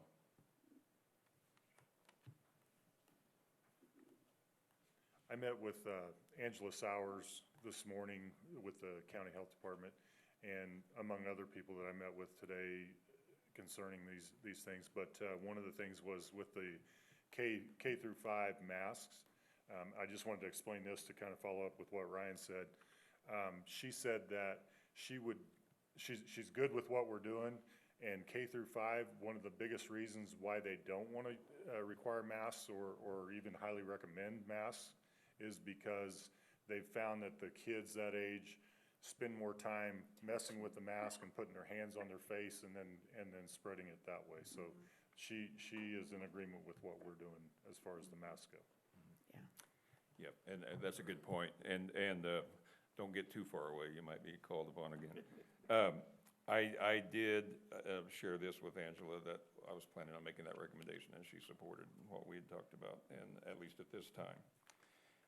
I'm going to the next page, 995, and tell you that the one thing I tried to talk about here, it seems like we do this every year, but it's more important this year than ever before. If someone doesn't think they're feeling very well, we're going to have to sell families on keeping your kid home if they do not feel good, because that's the worst thing that can happen when it comes to the spread. And then the next steps, Angela will be very involved. She's already been involved. We had a case today. We're taking care of it. Close contact and going through the tracing and who's involved and who isn't involved. That's going to be a big step, along with all of the others, and then returning after exclusion and that sort of thing. You may be already past this, but temperature checks, are we going to do temperature checks? We are not going to do temperature checks. There's two different, at least, that's, I guess I can't speak for the committee. What did you guys decide on temperature checks? Right, no, and we thought that that was probably going to be removed from the draft. Yep, I think we heard that. Angela, too, had made the comment about most of the cases locally have nothing to do with the fever. Yep. Is that all you have to say? Okay. It's in the document. There's 1,124 pages. One section talked about temperature checks. The other said no longer required. So we have that. All right, 997. This is one, and it is very important to Dodge City Schools. And that is, this is my understanding of the travel-related quarantine. There's a list that comes out, and I checked today at about 4:30, and I hadn't seen it updated. It comes from KDHE, and it lists the states that you've been to in which you're required to quarantine for 14 days. And just off the top of my head, Arkansas, Alabama, Arizona, South Carolina, Florida, international travel, and cruise ships. If you're a part of any of that, then you have to quarantine for 14 days upon return to Kansas. I'm very concerned because that international travel, I assume, would mean crossing the border when you go to Mexico and you come back. And we have a lot of kids that are probably visiting relatives over the summer and upon their return. So the one thing we talked about last Friday was making sure we get this word out on our website, et cetera, for what the requirement is. Because the legislature passed a resolution giving the counties the authority to follow the face mask requirement or not follow it, but they did not pass any legislation, if I'm saying that right, to override the quarantine. You can't override the quarantine. That's a requirement from the state. That's my understanding. That's the way we've been treating it. We've had to deal with this in food service already. We've had to deal with it with another employee just last week. And I'm trying to be consistent with all employees. And that list can change every 2 weeks. So we need to know that. And so that was one I want you to be aware of. And then those negative roots. 998, and then I'm about done. I'm just trying to give you a taste of what we're dealing with. But on 998, here's a good example. Each school needs to have a room or space that is separate from the nurse's office where students and employees who may have COVID or other illness can be evaluated for pickup. And then there's certain protocol. You got to make sure they have a mask to wear. Then you got to take them out instead of the family member coming in. So that's assuming that every building has just a spare room sitting around unused. That's exactly right. And we know that's hard to come by, but we know that's something we're going to have to rethink what that may or may not look like. And, you know, we talked about everything from setting some kind of a camper outside or whatever. I mean, we talked about everything. Sean? The peanut gallery sent me up here again, but. Perfect. After speaking with people today, they suggested that if we have those type of rooms available, that we're okay to continue to do that. But if we have room in the nurse's office and that we could use like a shower curtain, or if we have the cubicle walls, we could cover those with like painter's plastic or whatever, and keep kids in that area. One of the issues that you run into, and I talked to her about it, is if we do have a whole separate room, who's gonna supervise those kids? I mean, the nurse can't be in the nurse's office and in the room, so. She suggested that we try to, if we don't have that type of room available, for example, right by the nurse's office, then we try to do a separation within the nurse's office. Very good. Good information. Yeah. What else can you add about the meeting that you conducted? I came in and shared with you, but I didn't stay for any part of it. You had a lengthy meeting? I did have a lengthy meeting, several of them today, but with Angela, we're just trying to get on the same page, so we talked a lot about how we're gonna communicate if there is a case within the district. And so I shared with her our plan for it. She was good with that. She's in favor of me contacting her right away. They'll basically do the contact tracing once we have a case. Of course, I explained to her that, you know, we have access to Skyward and things like that to where we'll be able to help with that, and she's definitely gonna do that, have us help with it. We talked as far as one of the cases that we had today. One of the things that we need to do is, once this is no longer a draft, we need to sit down with her and the district and some members of the medical community so that they are on the same page with what the state is doing and what we're planning to do within the district. Because right now, it's different within the medical community. Some of the doctors in Dodge City are doing things different than what is being recommended by the state. So. Question, are we gonna be doing the COVID test at school, where when we do send them home, like, do we have access to any of that? No. I mean, how are we gonna know that they go take them to get tested? We are not gonna do it at school. We're not gonna be able to do it at school, as far as I know. It's going to amount to, if they have some of those symptoms, whatever that page was, then we suspect that there's that possibility. Then we're sending them home for the fear that they may have that, and then they, I'm guessing that Angela will be contacting, they'll go for the testing from there, and they'll be given the choice of the locations that are providing it. So before they can return, they'll have to have something? Yes, that will be true. If we send someone home because we suspect they have it, we're going to end up having to require them to be tested. I'm speaking out of turn. Or quarantine. Or be quarantined for that certain amount of time, which, and then in that case, I think we're gonna be required to provide the remote learning opportunity, and that's where we're going to have to be ready to possibly set up hotspots or whatever to make sure that, yeah. So, I'm trying not to promote that.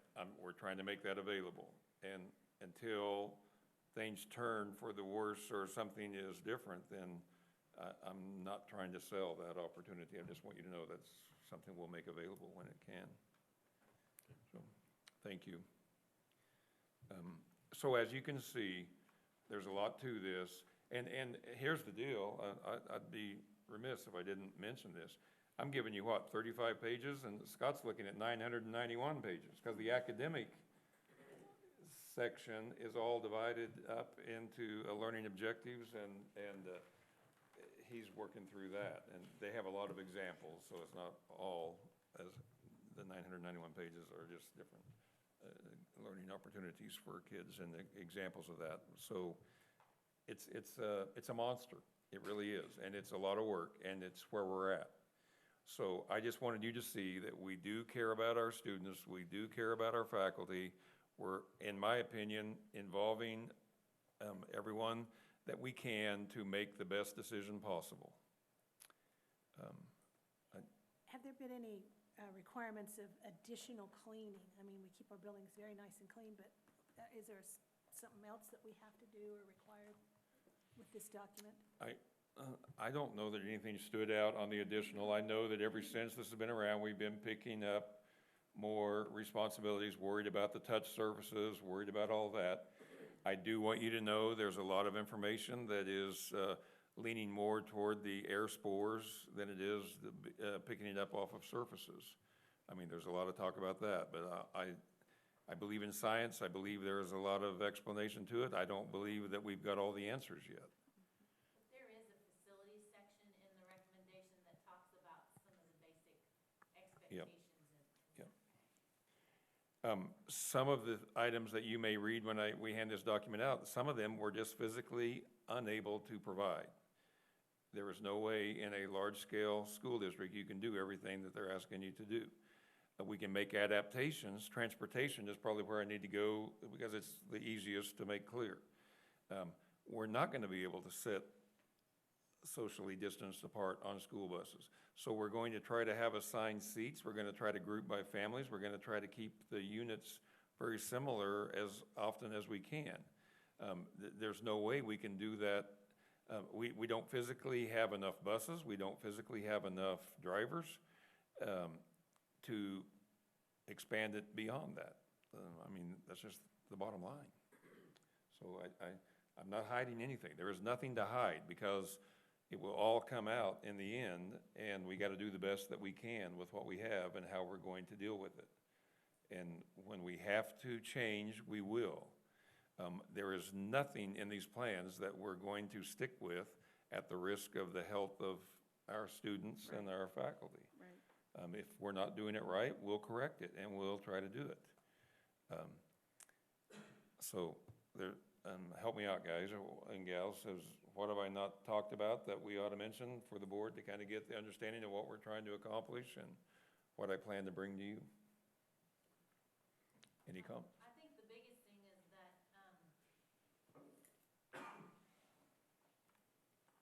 I think the biggest thing is that, they've given some just general recommendations, and what we were looking for really was the 6 feet, how they recommend to set up a classroom, what happens in the different stages. And so that guideline's pretty clear by the state, so we'll be able to go through and now fairly quickly identify what's feasible for our schools. And, you know, we talk about what we do at Will Roads might be different than what we do at the high school, but the general expectation will be the same. It'll be adjusted to space. But we really have to get the final to know, because we know some of the things in the draft will not be there, and we anticipate there might be a few more things in. But we've got all departments working on their different areas, and once we get a final draft, we'll be able to move fairly quickly. Okay. Okay. Kent, might be silly, but I'm gonna throw this question out. Just because through the Crisis Center, through our shelter, through some CARE Act funds that have come available, some of the things we've looked into is what we are in control of, which is cleaning, disinfecting, things like that. And so one of the things that was recommended was like a UV light system through the HVAC system. So every time it runs, then what it does is takes care of the airborne. Tracy, have you heard anything about that or effective or? There's several things out there that are available and expensive.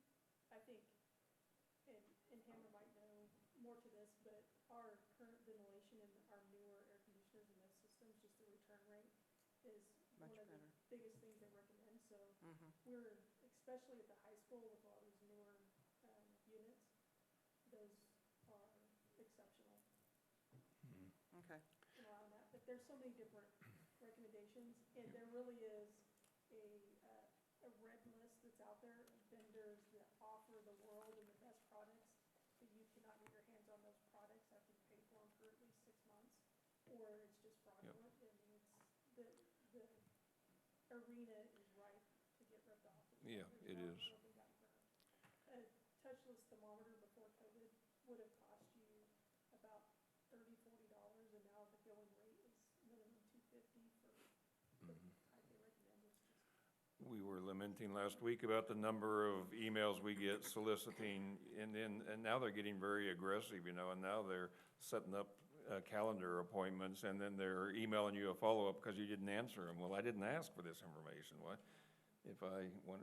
But Hammer and I did visit about ventilation and some of those products, and I know other school districts have talked about that too. It also recommends being outside as much as you possibly can, opening windows and moving fresh air as often as you can too. So, and just to add one more thing, you know, we encouraged principals to rethink what they can do to make things better, opening their lunchroom up to a larger area that they can still supervise and still call lunchroom. And one example, you know, or taking kids outside when you can. And because we do have that COVID money, we can ask teachers if they're willing to take kids during their lunch period. We can pay them what the negotiated agreement says we can pay for taking lunch duty. And that could certainly be a COVID expense because we're trying to accommodate keeping kids spread apart.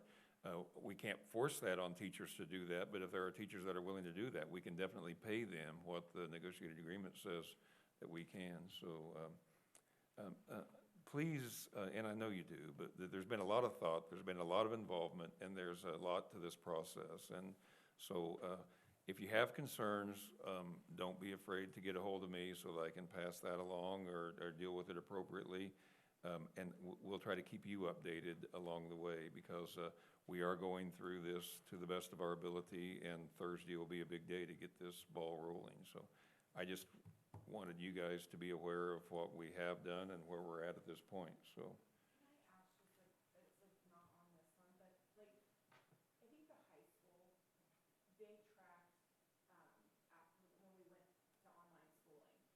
Is there a percentage that finished, you know, or do we have any kind of, I've had several people in the public ask me, like, was the graduation rate drop because of this, or do we go, I think we went ahead and graduated most, they had that, but like, is there any kind of data that you have that shows that kids were online doing their work versus? I can't give you an exact number tonight, but. Can you come to the microphone, just because that might be important, and we are recording, so I want that. I can't give you an exact percentage, but we could go back and count those. Generally speaking, if you take the juniors and seniors, they did very well. Sophomores, we started to see a little bit more of a drop-off. Freshmen was an obstacle. Also, if you look at other variables that played into that, a lot of it is what Dr. Dirksen talked about earlier. The kids that we lost were those who do not have internet access at home, or they might have had internet access for the first couple of weeks. When they got the first bill after they added internet or they added data, they could no longer continue to pay for that. We started out strong, and we fell off in a hurry once we really got to that first billing cycle for additional data that parents reached out to try to help. I don't question anybody's effort when it came down to it, when they saw the bill and knew how much it was gonna cost. I had a lot of parents say, we just can't do that. We went from handing out X number of packets that first week to doubling that in about the middle of April. So now we had kids trying to make up, and when you're looking at making up 6 weeks, Jamie, that's hard. And so some of them that really weren't maybe your A and B students, they struggled and they kind of gave up. But we did well with the older students, not as well with the younger. Freshman is the grade level that we struggled the most. But also there was high poverty line with the kids that didn't across the board. So that equity piece that Dr. Dirksen, I probably have as much as anybody out in the audience have shared with him. That was a huge concern of mine, and I went on record saying I can't condone remote learning unless we can do something, because it would not be equitable for our students at all. There's way too many. I'm talking 25 to 30% where it really drops off, and that's way too many. Yeah. I feel comfortable if I throw that number out, yeah, knowing that much higher percentages in the lower grades. Not okay. No, it's not. But we had no option during Right. fourth quarter. Right, yeah, for sure. Yeah. Yes. Yep, I did. Yep. I want to be clear, though, and I want to give us some credit, because we did make an effort to make it work, and there are actual examples of districts that did stop and just drop the whole idea of the learning packets, and didn't expect anything for the rest of the year. And so as challenging as it was, and as many difficulties we had, we did better than some that just gave up trying to do that. But putting all that together definitely added to some of the decisions that I shared with you tonight. Jeff made a good point that no one is overlooking that I wanted to review, because there's nothing to hide, as I said earlier. I'm very worried about teachers and their attitude toward this, because I have yet to meet a teacher that liked the learning packet model of teaching. They all want to get back to the classroom. But as we get closer and closer to that start date, there's more realities of the concern of the adults being in the high-risk category of catching that. And I'm worried about how many might have to deal with that fear. I'm worried about how many substitutes are going to tell us, you know what, I've retired, I'm high risk, I don't want to take the chance, I'm not coming to your school. But I'm also worried about if we go to the remote learning because we have to, how many teachers are going to say, this is not what I want to do? And, you know, we don't have enough teachers right now. And we need to be concerned about that. And we need to provide the best we can. And in that situation, working with whoever we work with, United's where we started, but I'm sure that'll have to go through a whole bidding process, et cetera. But that infrastructure in Ford County could be something huge, not only for school districts, but for the businesses and for families alike, to make that accessible and available for all. So I would be excited about that if that could happen. Dr. Dirksen, what about also, and this doesn't have to be a big discussion, but these kids coming back to school after being out of school, you know, basically March, April, and May, how are we going to do remediation? And I know that's why his hair's falling out, but one of the reasons. I mean, you know. Maternal grandfather, that's not the job. The job just makes it faster. But I mean, that just concerns me, because these kids missed a ton. Yeah, they did. And there's no doubt about it, kids across this country did miss a ton. Yes. And so are we going to catch them up? No, we're going to take them from where they are. We've been dealing with the last 2 years of putting together structures to be systematic in what we do. It's unfortunate what did happen. I think probably more on the social emotional affect is probably the bigger issue than we're dealing with. Not to minimize the academic piece, but I think it's just that lack of and loss of normalcy, both for our staff. I think we probably hear more of those stories coming out of the adults than we do the kids.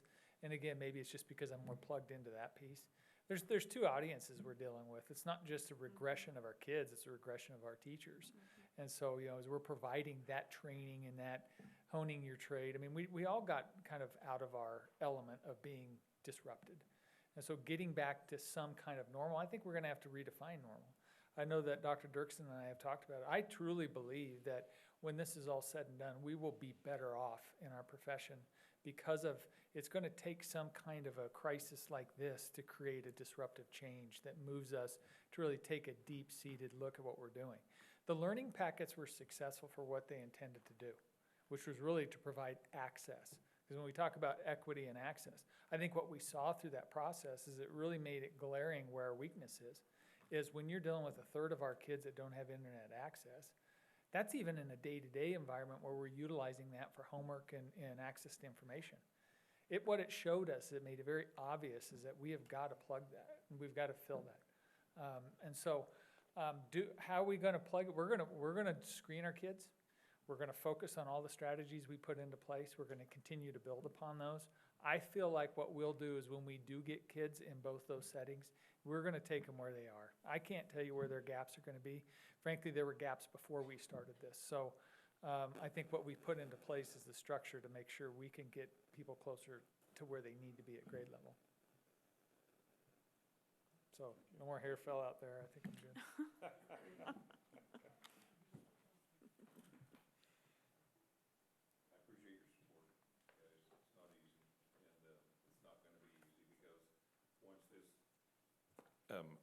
let's just realize, once this gets out, there's gonna be camps on both sides, and I know that. And that's why I told that group, I wanna take the horn of the responsibility for the mask, because that is my job. And as the leader of this district, I'm telling you, I've put together the best decision I can make based on the information that I have and the knowledge that I have. And you always have the right to overrule that, but I feel like I owe it to the district, I owe it to this community to do what I feel like I'm being led to do. So this is it, and I definitely appreciate your support, and we'll definitely share this information as it develops along the way. But I do think it would be in our best interest if we met before the second Monday in August.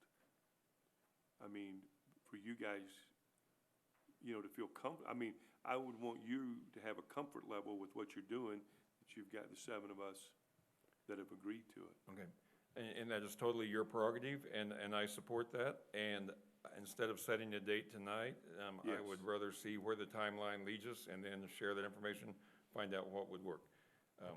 It will be for the sole purpose of approval of the COVID plan for USD 443, and it would no doubt take more than an hour, I'm sure. So we'll just try to figure out what can work, that we can get at least 4 of you here, and I don't know if we'll have the ability to bring Zoom or whatever, but we have the ability for phones, and we'll have phone lines by then too. We're waiting on the instruments that we ordered for the Zoom and all that. I have no timeline. Yeah, okay. So we'll look at that, and I'll keep that in mind, and I'll try to work toward that. I want us to put together the best we can for our district, and I don't want to be crammed on a deadline. So we have the rest of the month. It might be fitting to look at the 4th Monday in July and see where that fits. As long as that's not the 31st, we're okay. Anybody know what's the 4th Monday? 27th. 27th? Okay, my anniversary is the 31st, so that was the only reason I was saying that. Not going to a board meeting on my, unless I have to. Wise man. Okay, yeah, that sounds good if we can look at that possibility. Okay. Now, the moment that you've all been waiting for. Section E is quite lengthy. I am suggesting that we approve all of these items with one motion, unless there are certain items that someone would like to have pulled out individually. So if you've got caffeine, I would take a drink right now. We've got appointments and organizational procedures. Number 1, appointment of the board clerk. The executive director of business and operations has been serving as the clerk of the board and is recommended to continue serving in this capacity. 2, appointment of deputy board clerks. It's recommended that the secretary to the executive director of business and operations continue to serve in this capacity. This person would serve in the absence of the board clerk and would provide continuity to district services. In the absence of the executive director of business and operations and the secretary to the executive director of business and operations, it's recommended that the school attorney serve in this capacity. 3, appointment of board treasurer. The district comptroller has been serving as treasurer of the board and is recommended to continue. 4, appointment of deputy board treasurer. It's recommended that the business office fiscal assistant continue to serve in this capacity. This person would serve in the absence of the board treasurer and would provide continuity to district services. 5, appointment of school attorney. Clayton Curbs has been serving as the Board of Education's legal counsel and is recommended to continue serving in this capacity. 6, appointment of officer for free and reduced meal application appeals. It's recommended that the superintendent of schools serve in this capacity. 7, appointment of food service representative. The supervisor of school nutrition has been serving as food service representative and is recommended to continue serving. 8, appointment of school attendance officer. It is recommended that the superintendent or designee continue to serve in this capacity. It is also recommended that each building principal serve as the attendance officer for their respective building. 9, appointment of the hearing officer for student suspension and expulsion. It is recommended that the superintendent or designee continue to serve in this capacity. 10, appointment of authorized agent to receive gate receipts. It's recommended that Dodge City High School, Comanche Middle School, and Dodge City Middle School activities and athletic directors continue to serve in this capacity. 11, appoint Freedom of Information Officer. It's recommended that the Public Information Officer continue to serve in this capacity.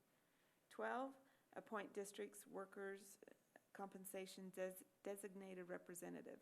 It's recommended that Western Plains Express Care continue in this capacity.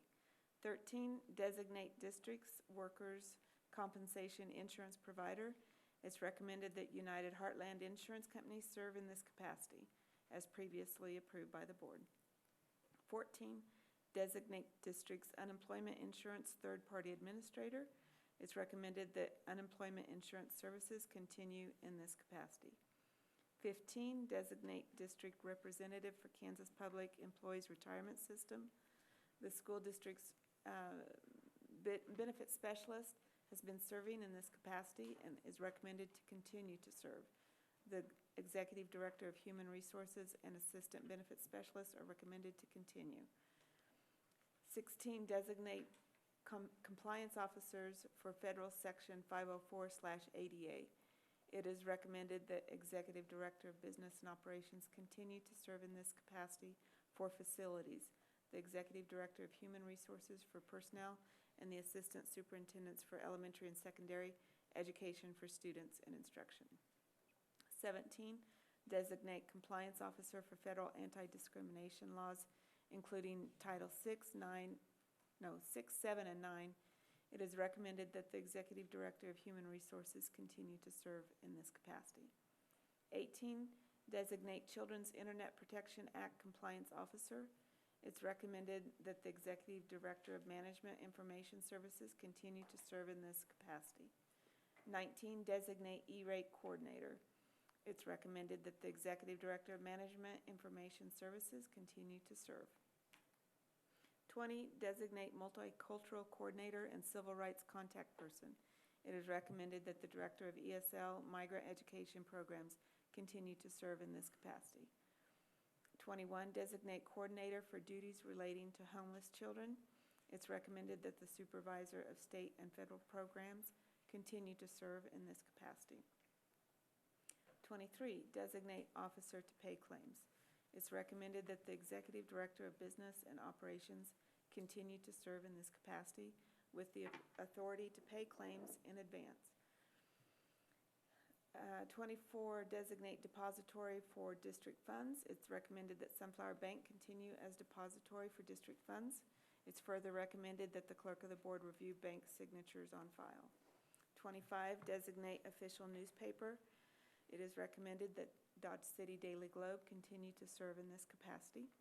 26, designate district bond counsel. It is recommended that Gilmore and Bell PC continue to serve in this capacity. 27, designate district financial advisor. It is recommended that Ranson Financial Consultants, LLC, continue to serve in this capacity. 28, designate district bond compliance officer. It is recommended that the executive director of business and operations continue to serve in this capacity. 29, designate district health benefit consultant. It's recommended that Benefit Health Advisor Group continue to serve in this capacity.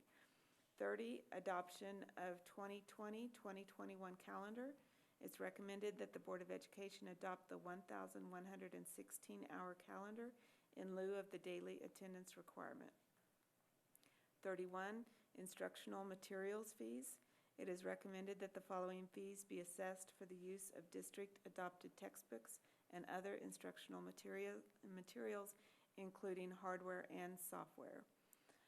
For the 2020-2021 school year, elementary grades K through 5, the full year would be 30, one semester is 15. Middle school grades 6 through 8, full year would be 40, one semester 20, and high school 9 through 12, full year 55, one semester 30.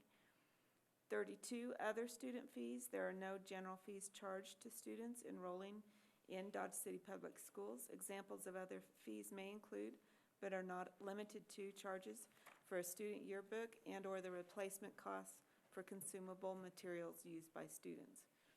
33, credits required for graduation. The graduation requirements for Dodge City High School meet or exceed the requirements of the Kansas Department of Education. 34, immunization policy. The district's immunization policy has been reviewed and complies with KSA 75-5208. 35, district organizational charts. It's recommended that the organizational charts of Dodge City Public Schools, USD 443, be approved. 36, substitute teacher rate. It is recommended that the following rates be established for substitute teachers. $125 per day for 10 or fewer continuous days. $150 per day for 11 through 40 continuous days in the same position.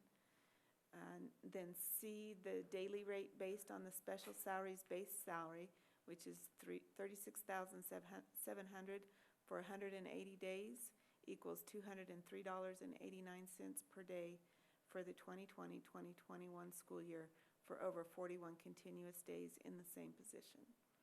37, establish 2020-2021 district meal prices. It is recommended that the following meal rates be established for 2020-2021 school year as previously approved by the Board of Education. And that is for grades pre-K, $1.70 for breakfast and $2.45 for lunch. K-5, $1.75 breakfast, $2.75 lunch. 6 through 8, $1.85 breakfast, $2.85 lunch. 9 through 12, $2.05 for breakfast, $3 for lunch. High school a la carte, $2.50 for lunch. Adult meals, breakfast, $2.80, lunch, $4. Reduced price breakfast, 30 cents, lunch, 40 cents. Extra milk, 60 cents for both breakfast and lunch. 38, establish mileage rate for reimbursement. It's recommended to adopt the state of Kansas reimbursement rate for mileage, currently 57.5 cents per mile, beginning July 1st for the 2020-2021 school year. 39, resolution to establish Board of Education meeting dates. It is recommended that the Board of Education approve resolution number 2020-0713A regarding the establishment of Board of Education meeting dates. 40, resolution for rescinding policy statements. It is recommended that the Board of Education approve resolution number 20200713B, rescinding all policy actions established during the previous year and adopt all current written policies. 41, resolution to waive accounting principles. It is recommended that the Board of Education approve resolution number 20200713C to waive the annual requirement of generally accepted accounting principles and fixed asset accounting for 2020-2021 school year. 42, resolution for destruction of records. It's recommended that the Board of Education approve resolution number 20200713D regarding the destruction of records. 43, resolution for home rule. It is recommended that the Board of Education approve resolution number 20200713E regarding home rule. 44, resolution to establish petty cash funds for Make It, Take It and the administration building. It is recommended that the Board of Education approve resolution number 20200713F-1 and F-2 regarding petty cash funds. And finally, 45, resolution to establish activity funds. It is recommended that the Board of Education approve resolution number 20200713G regarding activity funds. Well done. Now, if somebody wants me to repeat that, I'm done. I want you to know the transportation mileage rate went down this year, which I'm surprised it only went down a half cent. Yep. Because the price of fuel's a lot less, so it did more. We've talked before about enrollment fees, but there is a larger than had originally been reported amount of money that does come in from enrollment fees. We left them the same. There is a form in the board policy that allows families to sign a waiver to opt out if they are unable to make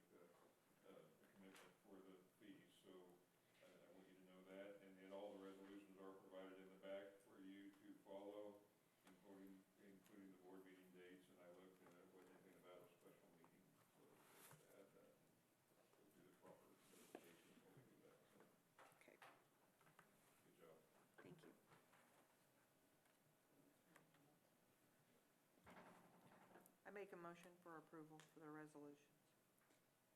And that would be, that'd be for All of E all through items 1 45. through 45. Okay. Motion by Tammy and Ryan made a second. All in favor? 7-0. All right, great, good, because I already said you were aye. All right. Typically, I check in with board members prior to this meeting to talk to them about assignments, and I failed to do that this time. So we're just going to do it here and now. We've got item F, the Board of Education Committee assignments, Park and Rec Advisory Board. Jamie, you have been on that, and then Pamela, were you the alternate, or Tracy was? Okay. Are you two okay with moving forward on that, or? I'm okay, but full disclosure, I wasn't able to make meetings because of my schedule. Obviously, I'm currently working from home all the time, so I'll be in town. Okay. Okay, so are we good with Tracy if she's not, if she goes out of town again, that we'll forgive her not being able to go to every single meeting? Okay, so for Park and Rec Advisory Board, we've got Jamie, and then we've got Tracy as the alternate. And then we've got and then I think that other alternate, we usually have Jay or Sean or something.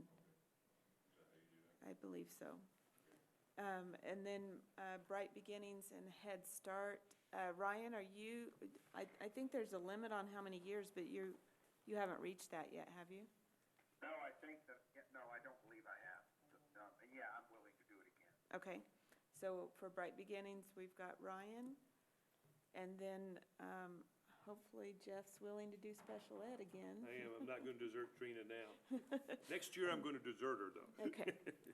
She'll be on her own.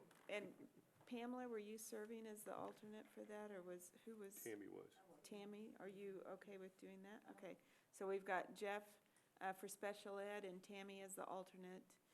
And for legislative, that was Pamela. Are you okay sticking with that? Capital outlay, was that Jamie and? Tracy and Tammy, okay. And you ladies? Love to. Okay, love to. Wow, that's great. All right, and then calendar committee, I believe that was Pamela. You're okay with that? Okay, so we need a motion to approve those appointments. I'd make that motion. Okay. All right, motion by Jeff and a second by Jamie. All in favor? Aye. All right, 7-0. All right, now we have the monthly review of bills. And so you are signing up for 2 months. So if you do August, you also do February and so on. So anybody want to jump on August and February? I'll do it, it's Ron. Okay, Ryan. September and March. All right, Tammy. October, April. All right, Pamela. November and May. Jamie. December and June. All right. And Jeff, it looks like you're stuck with January and July. I can handle it. All right, we need a motion for that. All right. Motion by Pamela. Second by Tammy. All in favor? Aye. All right, 7-0. All right, we're hitting the home stretch here, guys. All right, announcements. We've got a few of those. Today, no? Today? Yeah, okay. Today, the online enrollment began. Saturday, as discussed earlier, the 18th, is Dodge City High School commencement at United Wireless Arena. The ceremony begins at 10:30. Doors are at 9 for that. July 19th, Dodge City Education Center Adult Diploma Program graduation ceremony at Dodge City High School at 2 o'clock. August 4th, 5th, and 6th, on-site enrollment at the Civic Center. August 4th, 2 to 8, then August 5th, 7 a.m. to 1 p.m. August 6th is 10 a.m. to 7 p.m. Then on August 12th, 13th, and 14th is new teacher orientation Introductions are at the district office building on August 13th at 1 p.m. If board members are able to attend that, that would be great, so you could be introduced. Monday, August 17th is the all-staff welcome at 8 a.m. That's proposed to be at the Civic Center. Possibly, but I want everybody to know, and really first time this group would hear it, but had a great conversation today with Carrie Baker, and we talked about some options that may be possible. Because when you're talking about bringing 1,400 people together in light of the situation that we're in and all enclosed in the Civic Center, may not be the smartest example of what we're trying to do. And so we're looking at the possibility of having respective buildings at their location, and a message from the superintendent along with a message from the board president. And encompassed in there, we may go to every site via a Zoom meeting where everyone at Sewell Elementary introduces the new staff, including the new leadership at Sewell Elementary. And then we go to Sunnyside Elementary and introduce everyone new there. And then we contain a lot smaller groups, and we are able to socially distance, and we're able to use technology. And it won't be the same. I won't be able to give that pep talk per se, but we'll be able to put it on video and do it live too. And so just a combination of all those things. And in light of the times, I think that's what we need to think about. So started leaning that way today, and I believe that's the direction we're going. So just want you to know that. But it will be at that time, and everyone will be expected to be in attendance at their respective locations, including the bus drivers in the bus barn area and the maintenance people at the maintenance building, because it's always been a part of my leadership and who I am, but we start the year out with everyone, because without everyone, we can't have a school year. And so I think it's imperative that we try to do it to the best of our ability and make sure everybody knows they're included and we don't leave anyone out. And that I definitely want to invite 613, because I've said it every year, and it doesn't matter what numbers are on your badge, you're serving kids for Dodge City Public Schools. So that's what I see.